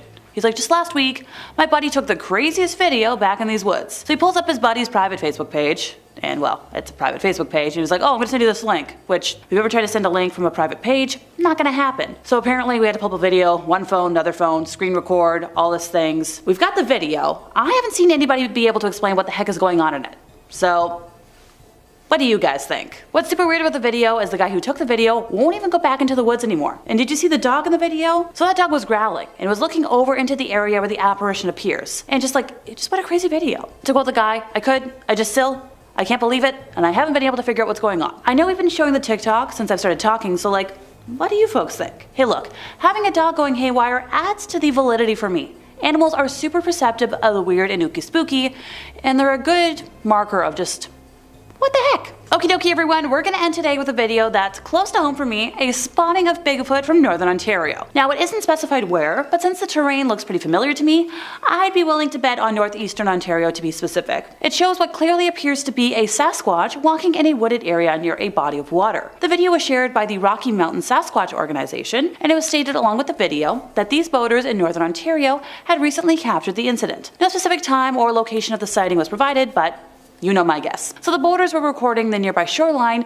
when a large biped with reddish brown hair stepped out from the woods and walked across the open shoreline, providing a clear, even though brief, view to the onlookers. It quickly disappears into the trees, but the fluid movement of the Sasquatch is noted, along with its deftness in navigating the rocky and steep terrain with ease. So because of the dexterity demonstrated in the video recording, I find it difficult to imagine that this was anything other than an actual Sasquatch, as opposed to a human dressed in a heavy and bulky suit. I've been a mascot a number of times. You don't move that fluidly. This isn't the only time I've spoken about Sasquatch-type cryptids being spotted up north, so I genuinely think there's a whole slew of them enjoying the deep woods and slightly cooler climate up there. I vote we let them exist in peace. The Michigan Dogman has been terrifying locals since at least 1887, when not one, but two lumberjacks shared their sighting of the creature. According to legend, this cryptid has a dog's head on a man's body, but it isn't a werewolf. It's the Dogman, who for most witnesses steps out of the trees in an isolated part of the woods, performs some acrobatic moves, and then tears off into the woods. It was described as a 7-foot-tall, blue-eyed, or amber-eyed, bipedal, canine-like animal with, yes, the torso of a man, but fearsome howls. But apparently they sound human. This creature was unknown to most of the modern world until very late in the 20th century. It is said to have been stalking the area around the Manistee River since the days when the Odawa tribes lived there. In 1937, in Paris, Michigan, not to be confused with Paris, Texas, or Paris, Canada, Robert Fortney was attacked by 5 wild dogs and said that one of the 5 walked on 2 legs. Flash forward to 2017, truck driver Joe Barger pulled over in the Dogman's territory in Manistee National Forest to fix a leaky tire. Well, I guess probably just a busted tire. According to Barger, he was under his vehicle fixing things up when he heard an unnatural animal call emanating from the woods. Assuming it came from a black bear, he fixed his thing, got in the vehicle, drove off, only to spot a giant wolf head in the open window of his very tall truck, keeping pace with the vehicle. Barger claimed the creature had huge white teeth with 3-inch long canines, long black ears, and huge, seemingly intelligent yellow eyes. After deciding the Dogman was kinda set on making him his next meal, Barger snagged his Colt and fired at the creature, blasting it into the weeds. Supposedly, the Dogman's body was gone when Barger turned around to check it out, and 2 people claimed they witnessed a bear fight where the body would have been. Going back a little bit of time, back in 1987, the legend of the Michigan Dogman gained popularity when a DJ at WTCM-FM recorded a song about the creature and its reported sightings. And he based the songs on actual reports.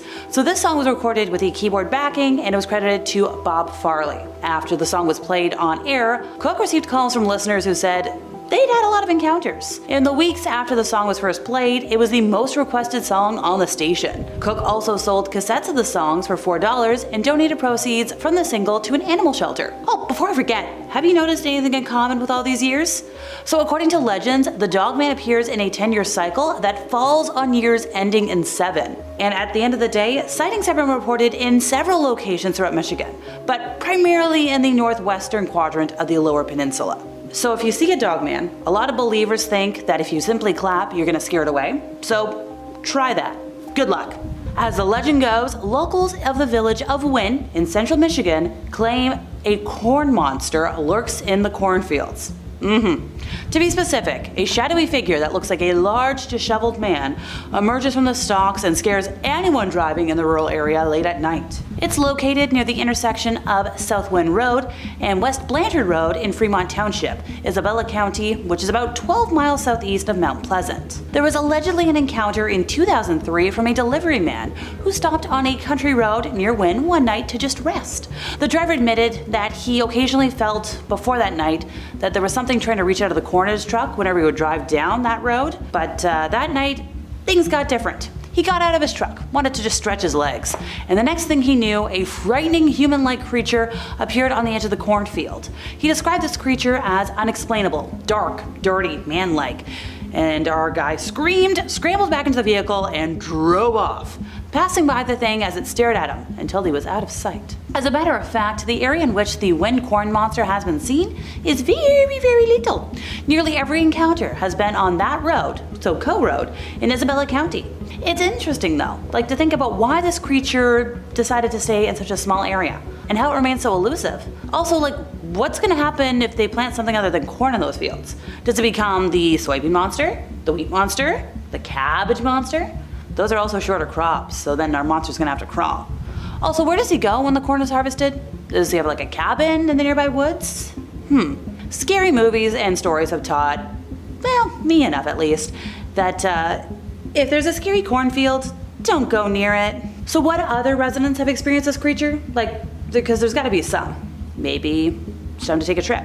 If you try to find out more about this legend, by the way, be aware that a lot of the online sites spell the town as W-Y-N-N, but the correct spelling, according to maps at least and the town welcome sign, is W-I-N-N. Number 5, Bigfoot. It feels a little strange trying to say anything about Bigfoot because, you know, he's like the most easily recognizable and cited cryptid in North America and maybe all over the world. I find it very interesting how many cultures across the globe have a variation on a giant bipedal ape-like creature. You know, there's the Yeti of the Himalayas, the Australians have the Yowie, and I'm pretty sure about a dozen others. It's a very ancient cryptid, with its origins being difficult to trace back. It's one of our oldest stories as a people, actually. Some of the earliest stories ever come from indigenous tribes telling these stories of giant, hairy, bipedal creatures that would live in the forest. If you've ever wondered where the name Sasquatch comes from, it's an anglicization of Sasquatch, a shape-shifting creature originating from the Thitsales people of Vancouver, described as being a giant ape-like creature that could take the shape of different creatures. Which I guess would kind of explain how the thing is so good at hiding if it's always turning into something else when we're trying to get footage of it. Now, the term Bigfoot came about sometime in the 1950s. Jerry Crew was a lumberjack working in Humboldt County when he discovered a set of large 16-inch footprints sunk deep within the mud of the Six Rivers forest where he was working at the time. He told his coworkers about this odd occurrence, with many of them claiming that they'd seen similar tracks on previous sites, reporting too of various things they couldn't explain, like a 450-pound oil drum going missing in the middle of the night. You know how often that happens, you look one way and then your 450-pound drum is gone. The men gave a name to this mystery creature that they perceived was harassing them and called it Bigfoot on, well, account of the big feet. Sometimes the origin is exactly what you think it's going to be. From here, once a local paper picked it up, the story of Bigfoot spread across the country, referencing this mystery creature leaving tracks in California. It was this, combined with the famous footage in 1972, that cemented Bigfoot as a cryptid with staying power. Now, I'm referring to the Patterson-Gimlin film, named after the filmmakers. You've definitely seen it if you're interested in cryptids at all. It's less than 50 seconds, and it's some of the most famous cryptid footage of all time. It's a very short clip. Everyone recognizes that like classic Bigfoot walk. To date, it's never been officially debunked, and the men who recorded the capture went to their graves insisting there was no hoax present. Now, the existence of Bigfoot is still hotly debated and honestly probably will be forever unless we ever get some concrete proof, unless Bigfoot ever comes out and holds a press conference. Wherever he is or wherever they are, I hope Sasquatches, Yetis, Yowies, Big Feet, I hope they're chillin'. Probably annoying dealing with paparazzi all the time, and you know what? Let them live in peace. If they want to come to us, they'll come to us. And while you're waiting for that Bigfoot press conference to happen, if you're looking for more cryptid content, Top 5 Scary's the place to be. We've got all of that and then some. If cryptids aren't your jam, we got aliens, conspiracies, true crime, fake crime, basically anything scary under the sun and above it. So stay subscribed, don't miss a single scream, but do that after this video, okay? Wait till the credits. Alright, moving on. Number 4, Thunderbird. Our next critter is gonna be the Thunderbird. Nope, nothing to do with the sick classic car, although it's a mean ride. The Thunderbird is a creature that appears across many cultures, mostly indigenous groups alongside the Pacific Coast and Great Lakes area, all telling similar stories of these enormous, larger-than-life birds of prey. Now, these vary anywhere from stories of, you know, just like a really big bird that would be scary, or sometimes Thunderbirds are more mythical, capable of impressive powers like thunder striking when they fly flap their wings, which is why they're called Thunderbird. Thunderbird, Bigfoot, sometimes the name of a cryptid really informs what they do. Tribes would tell stories about Thunderbirds to explain natural occurrences like storms or changes in weather or drought, famine, all those things. It's much easier to blame your problems on a big bird than anything else. Now, although they were thought to be dangerous, Thunderbirds were also seen as a benevolent nature spirit, and they would assist the tribe sometimes in searching of food during periods of famine. So they're not all bad, you know, it's a Thunderbird to Thunderbird case basis. Now, it wouldn't be a good cryptid list unless we had a few sightings instead of just stories. So we're going to talk about one incident in particular with a Thunderbird, the 1977 Lawndale incident. This occurred when a young boy, one Marlon Lowe, was playing outside when he was attacked by two large birds, one of which allegedly began to carry the boy away until the boy's mother ran to his rescue. Eyewitnesses who'd seen the incident taking place claimed the birds were 4.5 feet long with a wingspan of 10 feet, which is pretty incredible. A 6-inch hooked bill, 3 sharp claws, and a large black body, not really resembling any local birds. So what was it? Thunderbird coming down to soup up prey? Real life Pokemon? Sounds a bit like a starling. Also, a big shout out to that kid's mom. Imagine that power dynamic. Anytime he's acting up, you can remind him of the time you saved him from getting eaten by a giant bird. Oh, that'll get him mowing the lawn for sure. Number 3, Kurakamwi. One of my favorite genres of cryptid or mythical creature is just a regular animal, but big. I mean, that's what the Thunderbird was. Maybe that's evident because the last 2 creatures that I spoke of on this list was a big ape and a big bird, respectively. Can we keep that trend going? Of course. Now, this list has been a little North American centric so far, so our next entry is going to be the Kurakamwi, a Japanese cryptid that is basically just a giant octopus. They don't all have to have powers, they don't all have to be complicated, sometimes you can summarize them just like that. It's sort of like the Japanese equivalent to the Kraken, the other really big name in the giant octopi scene. The Kurakamwi is a giant octopus god that is said to reside in Hokkaido's Uchira Bay. It's said to be big enough to swallow a ship whole. Its crimson body turns the sky and water red when it swims through. Old fishermen used to tell stories that when the seas or skies would turn red, that meant the Kurakamwi was there and you should just avoid that general area. The fishing's gonna be no good. You're gonna get eaten by a giant octopus. Now, the origin of this legend is the best part of this cryptid. He's got some great lore. The legends state that near the mountains near the village of Rougarou, there lived a gigantic spider by the name of Yaushika. His gigantic red body stretched over the mountains. One day, he descended, he was feeling frisky, and attacked the people in the village of Rougarou. He shook the earth as he walked, destroying everything in his path. Now, the villagers were terrified of him because he's a giant spider, and prayed to their gods to save him. The god of the sea, Reipunkami, heard the prayers and pulled the giant spider into the sea, where its body was contorted and twisted into the shape of the Kurakamwi, the monstrous octopus. Started as a spider, ended as an octopus. That's an icky way to live. That guy's just always been icky. Number 2, Bunyip. Coming in at the number 2 spot for today is going to be the Bunyip, which from the name alone, you might be forgiven for thinking it sounds kind of cute. You know, you close your eyes, Bunyip. That almost sounds like it's going to be an adorable little rabbit Pokemon or something, if only. Also, there's a lot of Pokemon references in this video. I got it on the brain, clearly. Gotta catch them all. I think I'm just sad because Ash and Pikachu retired. Anyway, the Bunyip is a creature from Aboriginal Australian folklore. Its name literally means devil or evil spirit, translated from the Wemba Wemba language. The Bunyip is an aquatic predator with many varying descriptions. Sometimes it's described as kind of looking like a hippo, sometimes it looks like a cross between like a cat dog, and sometimes it's just an incomprehensible, scary, snake-like twisty monster thing. All that's common across all of these depictions is that it's a scary thing that lives in the water. Over the years, there have been a number of reported sightings or findings of mysterious bones in southern Australia that led early settlers and colonists to believe that the Bunyip was a new creature out waiting to be discovered. It inhabits swamps, rivers, and lakes, lurking for prey. Now, the first recorded sighting of it by Australian settlers can be traced back to 1851,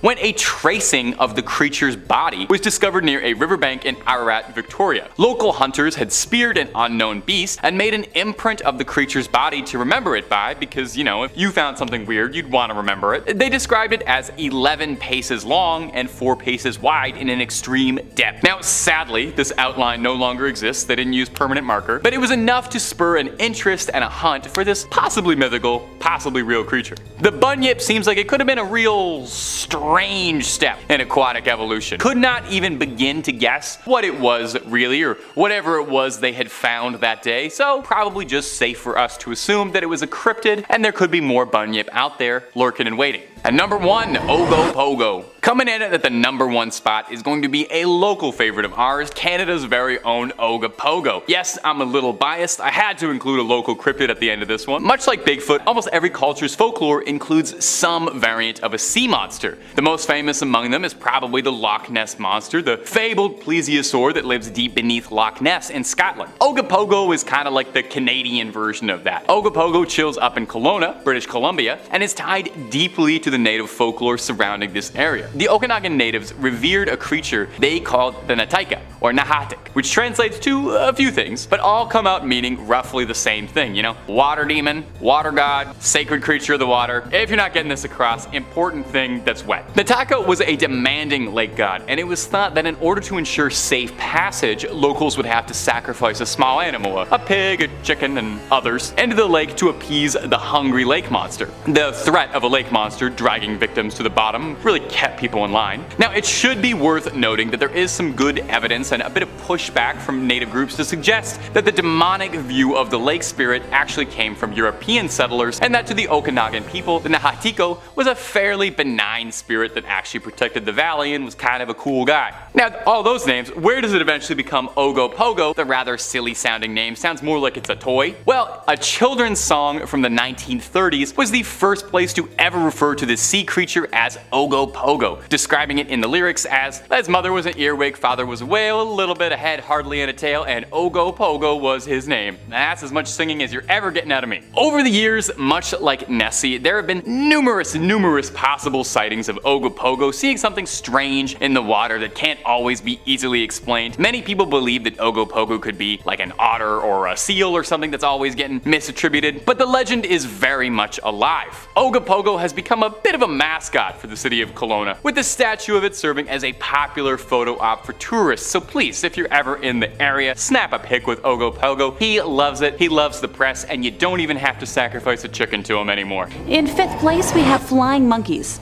Yep, you heard me right.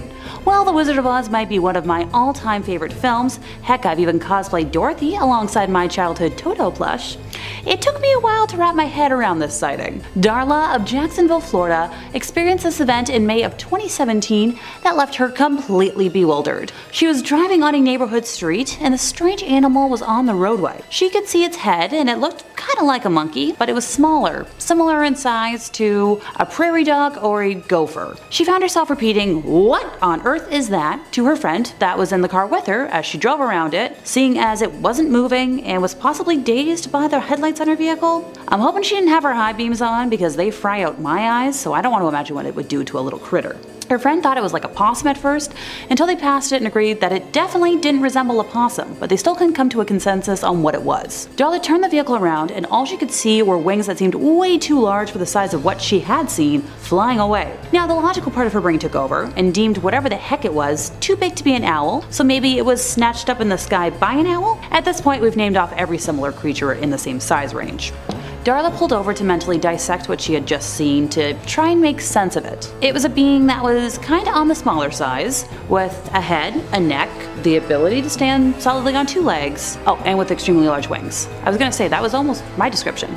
If anyone has any solid guesses, feel free to let me know in the comments. She knew that the nearby Walmart had monkeys living in the parking lot after independent owners let them escape, leaving her confused for eternity. All that comes to my brain after that description, for me personally, is the damn IKEA monkey, but wearing like a Wizard of Oz evil witch uniform instead of the oversized coat. I'm glad Darla managed to avoid any harm to herself or to her vehicle, but I know I'll be wondering exactly what the heck that creature would be for the rest of the night. Yeah, I got nothing. In 4th place, we had a manananggal from the Philippines.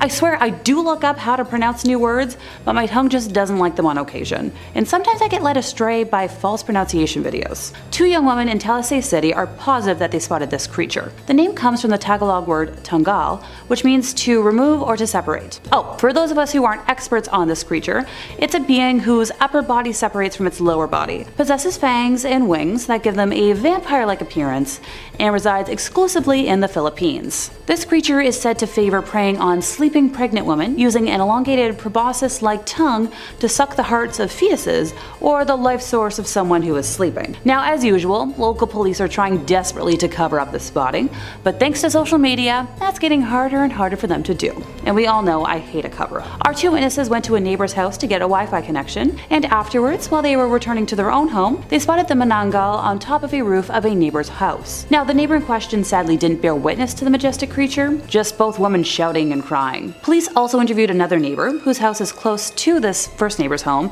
and he claimed to see the same thing. You know, the girls were shouting and crying, but nothing in the sky. Seeing as we have photographic evidence though, I'll let you lovely folks out there in the interwebs form your own opinions down in the comments. In third place, we have a winged humanoid. I swear the entire list isn't going to be winged beings, I promise. Come on, don't you folks trust me by now? Look at this face. I don't think I've ever led y'all wrong. Chicago-based private investigator Manuel Navarrete was hanging out with his friends in a bakery parking lot on February 5th of this year, just chatting and vibing, as one does, when the group noticed something standing on top of the flea market across the parking lot. It looked like a pitch-black, 7-foot-tall man with wings that were wider than a car and red eyes that were as bright as taillights. The creature was observing Manuel and his buddies closely, making chirping noises that the group could hear clearly from the distance they were at, which was around 50 yards away even without the height difference. Now the group continued their staring contest with the being for almost 10 minutes before it flew straight into the air and over the group of dudes, watching them the entire time. The men fought the temptation to run, not wanting to lead the creature anywhere or trigger like a prey response. They estimate the entire encounter happened between 11 to 11:30 p.m. and it was a rather clear evening, so there was no chance of clouds warping what they saw. I'll leave you folks with something fun to ponder over. This is the 8th confirmed sighting reported in that area since 2017, and no one is positive what the heck this creature is, just that it's out there. Number 5, the Honey Island Swamp Monster. Now our first entry is going to take us down to Louisiana, deep in the bayou, where all manner of sinister creatures are said to call their home. And there's a number of cryptids that live deep in the swamps. We got the Rougarou, the Night Folk, and the Honey Island Swamp Monster, beasts that got my attention right now. The Honey Island Swamp Monster is kind of like a Cajun cousin to Bigfoot. He's described as a gigantic bipedal furry monster resembling a hybrid of ape and man. The creature's been sighted and described dozens of times over through the years, but its initial sightings take us all the way back to the 1960s. This first documented report of Old Honey, as he sometimes likes to be called, comes from an air traffic controller who in his spare time took up wildlife photography, and his favorite spot to snap pictures was in, yep, you guessed it, Honey Island up in eastern Louisiana. After his passing, when relatives were going through his belongings, they found a series of photos and reels of Super 8 film that were thought to contain this creature. Now he claimed that in his time photographing Honey Island Swamp, he had discovered trails of footprints of these giant feet that showed only 4 toes, and near these untraceable mystery prints were the bodies of boars who had been ravaged beyond recognition. Now normally I would just say that's probably just the night folk doing what night folk do best, but this definitely sounds like the work of a vicious cryptid. Now interestingly, there are some cryptozoologists out there who cast a little doubt on the Honey Island Swamp Monster. Not that they don't think he's real, mind you, but that they think he's a different cryptid called the Rougarou, which I mentioned all the way back 30 seconds ago if you remember that. Another Cajun cryptid that I love so much I couldn't resist sneaking it into this video like he didn't want to pay for a ticket. It's top 6 scary cryptids now. Can't stop me when I'm filming, I make the rules. The Rougarou is described to be similar to a werewolf. It's a giant wolf man who lives in the swamps, but he hunts those who disobey the rules of Lent, which is surprisingly a lot more pious than most werewolves are. Could both of these creatures be out there in the swamps having a little monster mash out there? And if you're looking for way more cryptid content, we have got loads of that on Top 5 Scary and then some. Cryptid's not your jam? We got conspiracies, UFO sightings, stories too good to be true, and stories too true to be good. Click through, stay screaming, stay subscribed, but stay watching this video because we worked hard on it, okay? Moving on. Number 4. Ogopogo. One of the most common types of cryptid is the lake monster. There's of course Nessie, the Loch Ness monster, Champ, the lake monster from Lake Champlain, and Ishi, the Japanese lake monster. But for my pick, I'm going to be talking about the legendary creature who is said to reside in the depth of the Lake Okanagan in the Canadian province of British Columbia. It is known as the Ogopogo. This creature is closely tied with native myths, which told of a creature that they called Na'atik, which translated to the water god or water demon. They believed that the creature demanded a sacrifice in exchange for safe passage across the lake. Because of this, the First Nations of the area would sacrifice small animals before entering the water. Stories tell of a visiting chief who refused to offer up a sacrifice as he did not believe in the creature, and as a result, when he and his family tried to cross the lake in their canoe, the creature used his long tail to whip up the surface of the lake and suck the canoe and its occupants down to the bottom of the lake. Ogopogo is often described as being a serpent-like creature, about 50 feet in length, with smooth, dark skin, who moves through the water at incredible speeds by coiling its body in vertical undulations and propelling itself forward with its powerful tail. Every year, there are reports from people claiming to see Ogopogo traveling across the Okanagan, with the usual grainy footage and blurry photos being given as proof of the creature's existence. In the 1980s, a cash reward was offered by a local tourism agency if anyone could prove the beast was real. After harsh words from Greenpeace, they were forced to clarify that the proof must be videotaped, and that if found, the monster was not to be captured. The Ogopogo is officially listed as an endangered species and is therefore protected from hunters. In one of the creature's most famous sightings, he was seen by 50 tourists who watched the Ogopogo for 45 minutes from the shore of a local beach, with one tourist being able to capture 10 seconds of 8mm film featuring the monster. Skeptics say that the sightings of the creature are usually groups of otters that are mistaken for one long creature rather than the several animals swimming together in a row. But regardless of the origin of this cryptid, or whether he is real or not, the Number 5, Bigfoot or the Devil. Our first account for the day comes from scientist Jim Brittle and his cousin and takes place near Johnson City, Tennessee. Granted, every story I'll be recounting today comes from scientists, so I suppose I won't have to state that every time, but I wanted to make sure, that I made it clear from the get-go. So Jim and his cousin were out hunting, as one does, and found themselves sitting on the side of the wall of a rather large hollow, which consisted of very thick underbrush and lots of evergreen trees in a valley that led first to a clearing and then on to a supposed old graveyard. If I've said it once, I've said it a million times, don't mess around near graveyards, but here goes nothing. All of a sudden the duo heard the brush in the hollow below rattling and could tell that whatever was making the sounds was rather large. Jim had a firearm with him for safety, and using the night vision scope, he managed to make out what appeared to be a man at first, but he soon realized that the man was a creature about 7 to 8 feet tall, 450 pounds, covered in thick black fur with long tapered horns pointing straight up from either side of its head. Now, by this point, Jim and his cousin were terrified, so he fired off his weapon repeatedly before retreating into a nearby cabin. The next morning, all the two could find were a bucket load of spent shell casings and holes in a walnut tree. Nearby animal traps had been sprung and all the bait was gone. On a nearby ridge, the men located a series of tunnels made up of brush and various sizes of tree limbs, vines, and leaves, and pondered if it could be the beast's lair, but they didn't feel like tempting fate again to find out. They quickly returned home and never went into that area again, and thank goodness for that.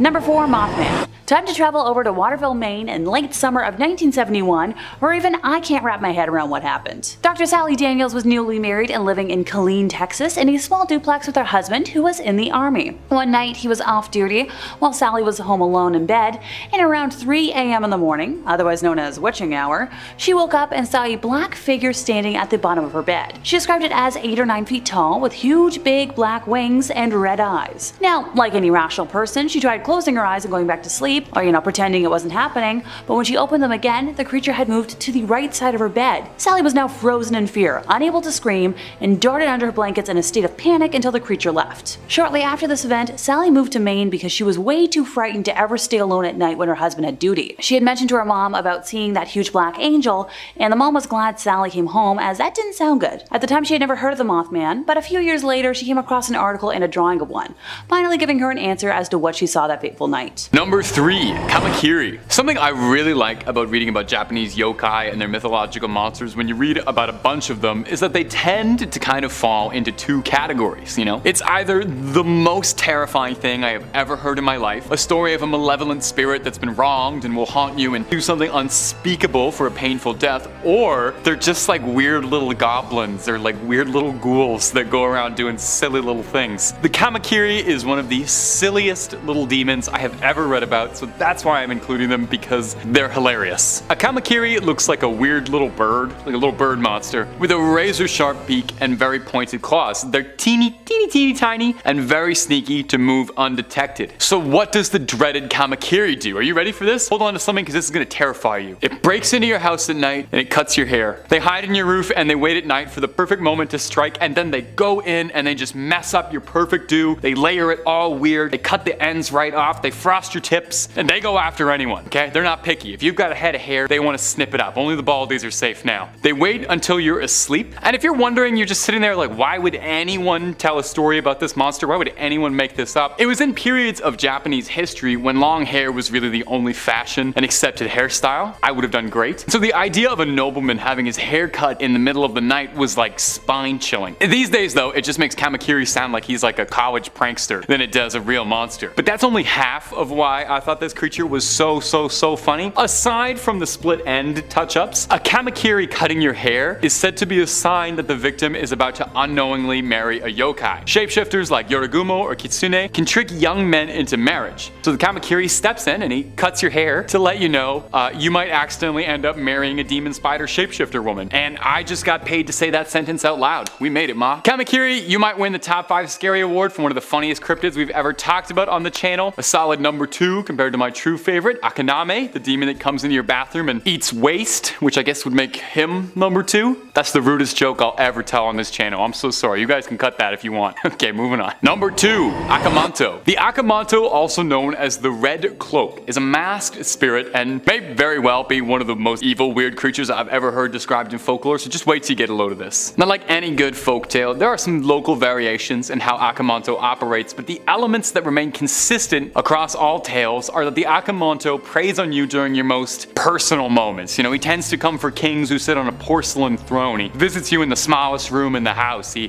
catches you with your pants down. This demon comes for you when you're on the toilet, if that isn't quite getting across yet. I didn't know how to just say it. The Akamanto then offers you a deadly choice, pulls a little matrix on you, and it asks you to choose between red toilet paper or blue toilet paper. Kind of like that one scene from Squid Games with the guy offering the paper. Actually, a little funny trivia, the creator of Squid Games confirmed this monster is what inspired that scene. So a little symbolism about that you didn't know about before, and now you do. Now, it's all a trick question, of course. Neither of the toilet papers this ghastly spirit has for you are anything like the Royale kittens. The red paper means you'll find yourself all cut up, leaving behind quite a mess, and the blue option means you'll be left gasping for air, clean but slow and painful. The only way to escape the Akamanto's dreaded game is to tell him you've got enough, actually, and thanks for asking, but you're good. No, really, you just have to ignore him tell him you're good, or flush quick and hightail it out of there. You know, don't play it smart with him. Don't ask him for purple. Don't ask him for sandpaper. No wise guy answers. He's a toilet paper demon. He doesn't want to hear any of that. It's said that if you mess with him, you mess with the Akamanto, he drags you feet first into the underworld. At least he doesn't flush you. Why did they make that? Why did the backstory behind the toilet paper demon? I do not know. Okay,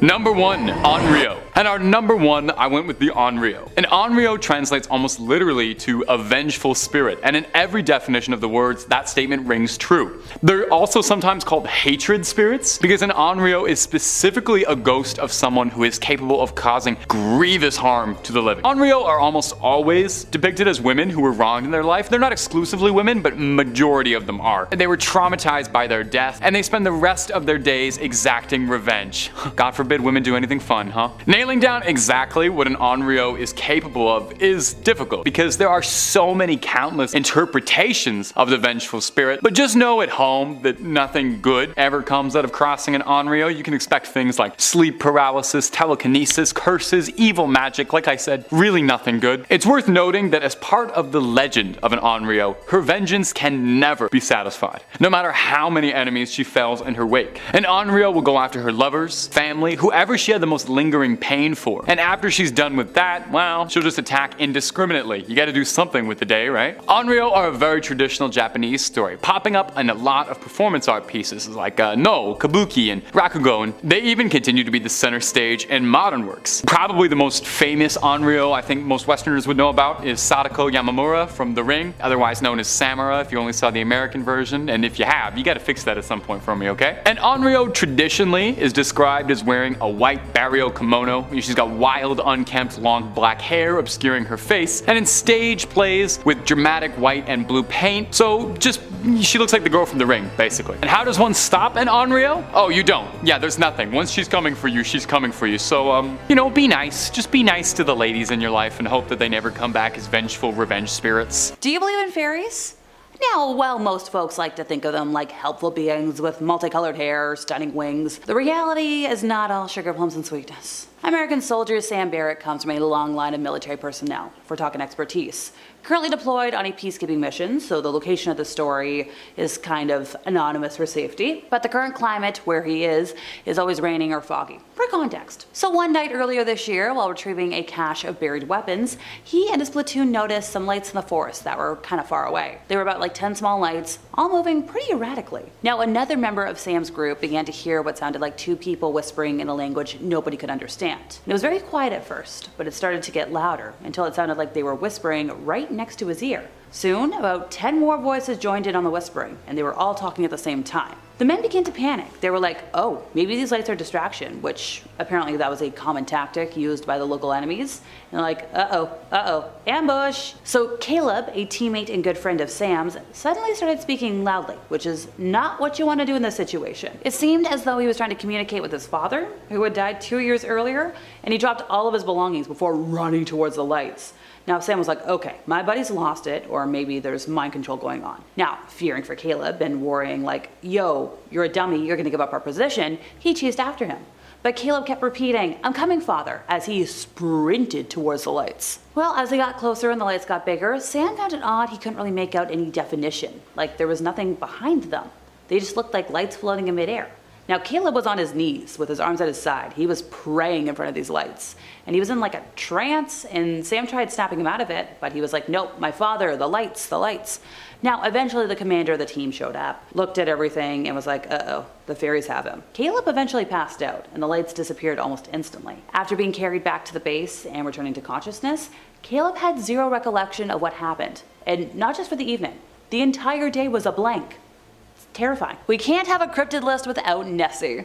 For the uninitiated, this is the preferred nickname of the Loch Ness Monster over in Scotland. Spottings of this girlie go all the way back to 565 AD, making her a pretty grown woman at this time. Tied with Bigfoot for the most common cryptid being spotted, she's very popular, but also very much a recluse. This most recent spotting is from earlier this year, and in early March there was a Nessie enthusiast who couldn't believe what he saw when he was monitoring a webcam video of the lake from his home. Two separate clips captured something stirring in the mysterious depths close to shoreland lodges near Fort Augustus on the loch's southern shore. Now our expert described that he almost couldn't believe what he was seeing. It all happened so fast. In the first video clip he got, something moved on the surface for a couple of seconds, and then he saw two shadowy wakes moving in two lines under the surface, moving to the left approximately 15 feet before disappearing. Now the expert estimates that the wake was roughly 6 to 8 feet long, and the water was way too agitated for the disturbance to have been caused by a fish. This was the first confirmed sighting of Nessie in over 7 months, which kind of broke the drought of Nessie news. Hey, maybe she just wants to hibernate. Finally for today, a tale of the Matogami Bigfoot. So this tale begins about 20 years ago, when our anonymous narrator purchased property on the lake. It's a pretty common cottage and vacation spot. He had grown up spending summers in the area, and he's very knowledgeable about wildlife noises, which very important. It was about 9:15 at night, right when darkness was starting to take over. He and his wife were sitting by the fire, facing like all the woods on their property, and they were like, okay, let's go inside because mosquito bites were brutal. He was staring at the fire alone when he heard what he described as about like 3 whacks around a kilometer away, and didn't really think about it much until about 15 minutes later when he heard the sound again. But this time it was closer. Now originally he was like, okay, maybe it's a moose hitting their antlers against a tree, but it didn't make sense for what time of year it was. Being able to barely see through the tree line, he heard the noise again. And yes, another 15 minutes. This time it was closer once again. He didn't really have anything to protect himself with, so he bolted into the cottage. And the whacks came again, even closer. Now, he never heard them once he got fully inside the house, but they kept happening at night over the next so many years. Now, if you're wondering, okay, maybe it's just somebody pulling a prank, his property is water access only, so any random strangers aren't gonna come all that way for a prank.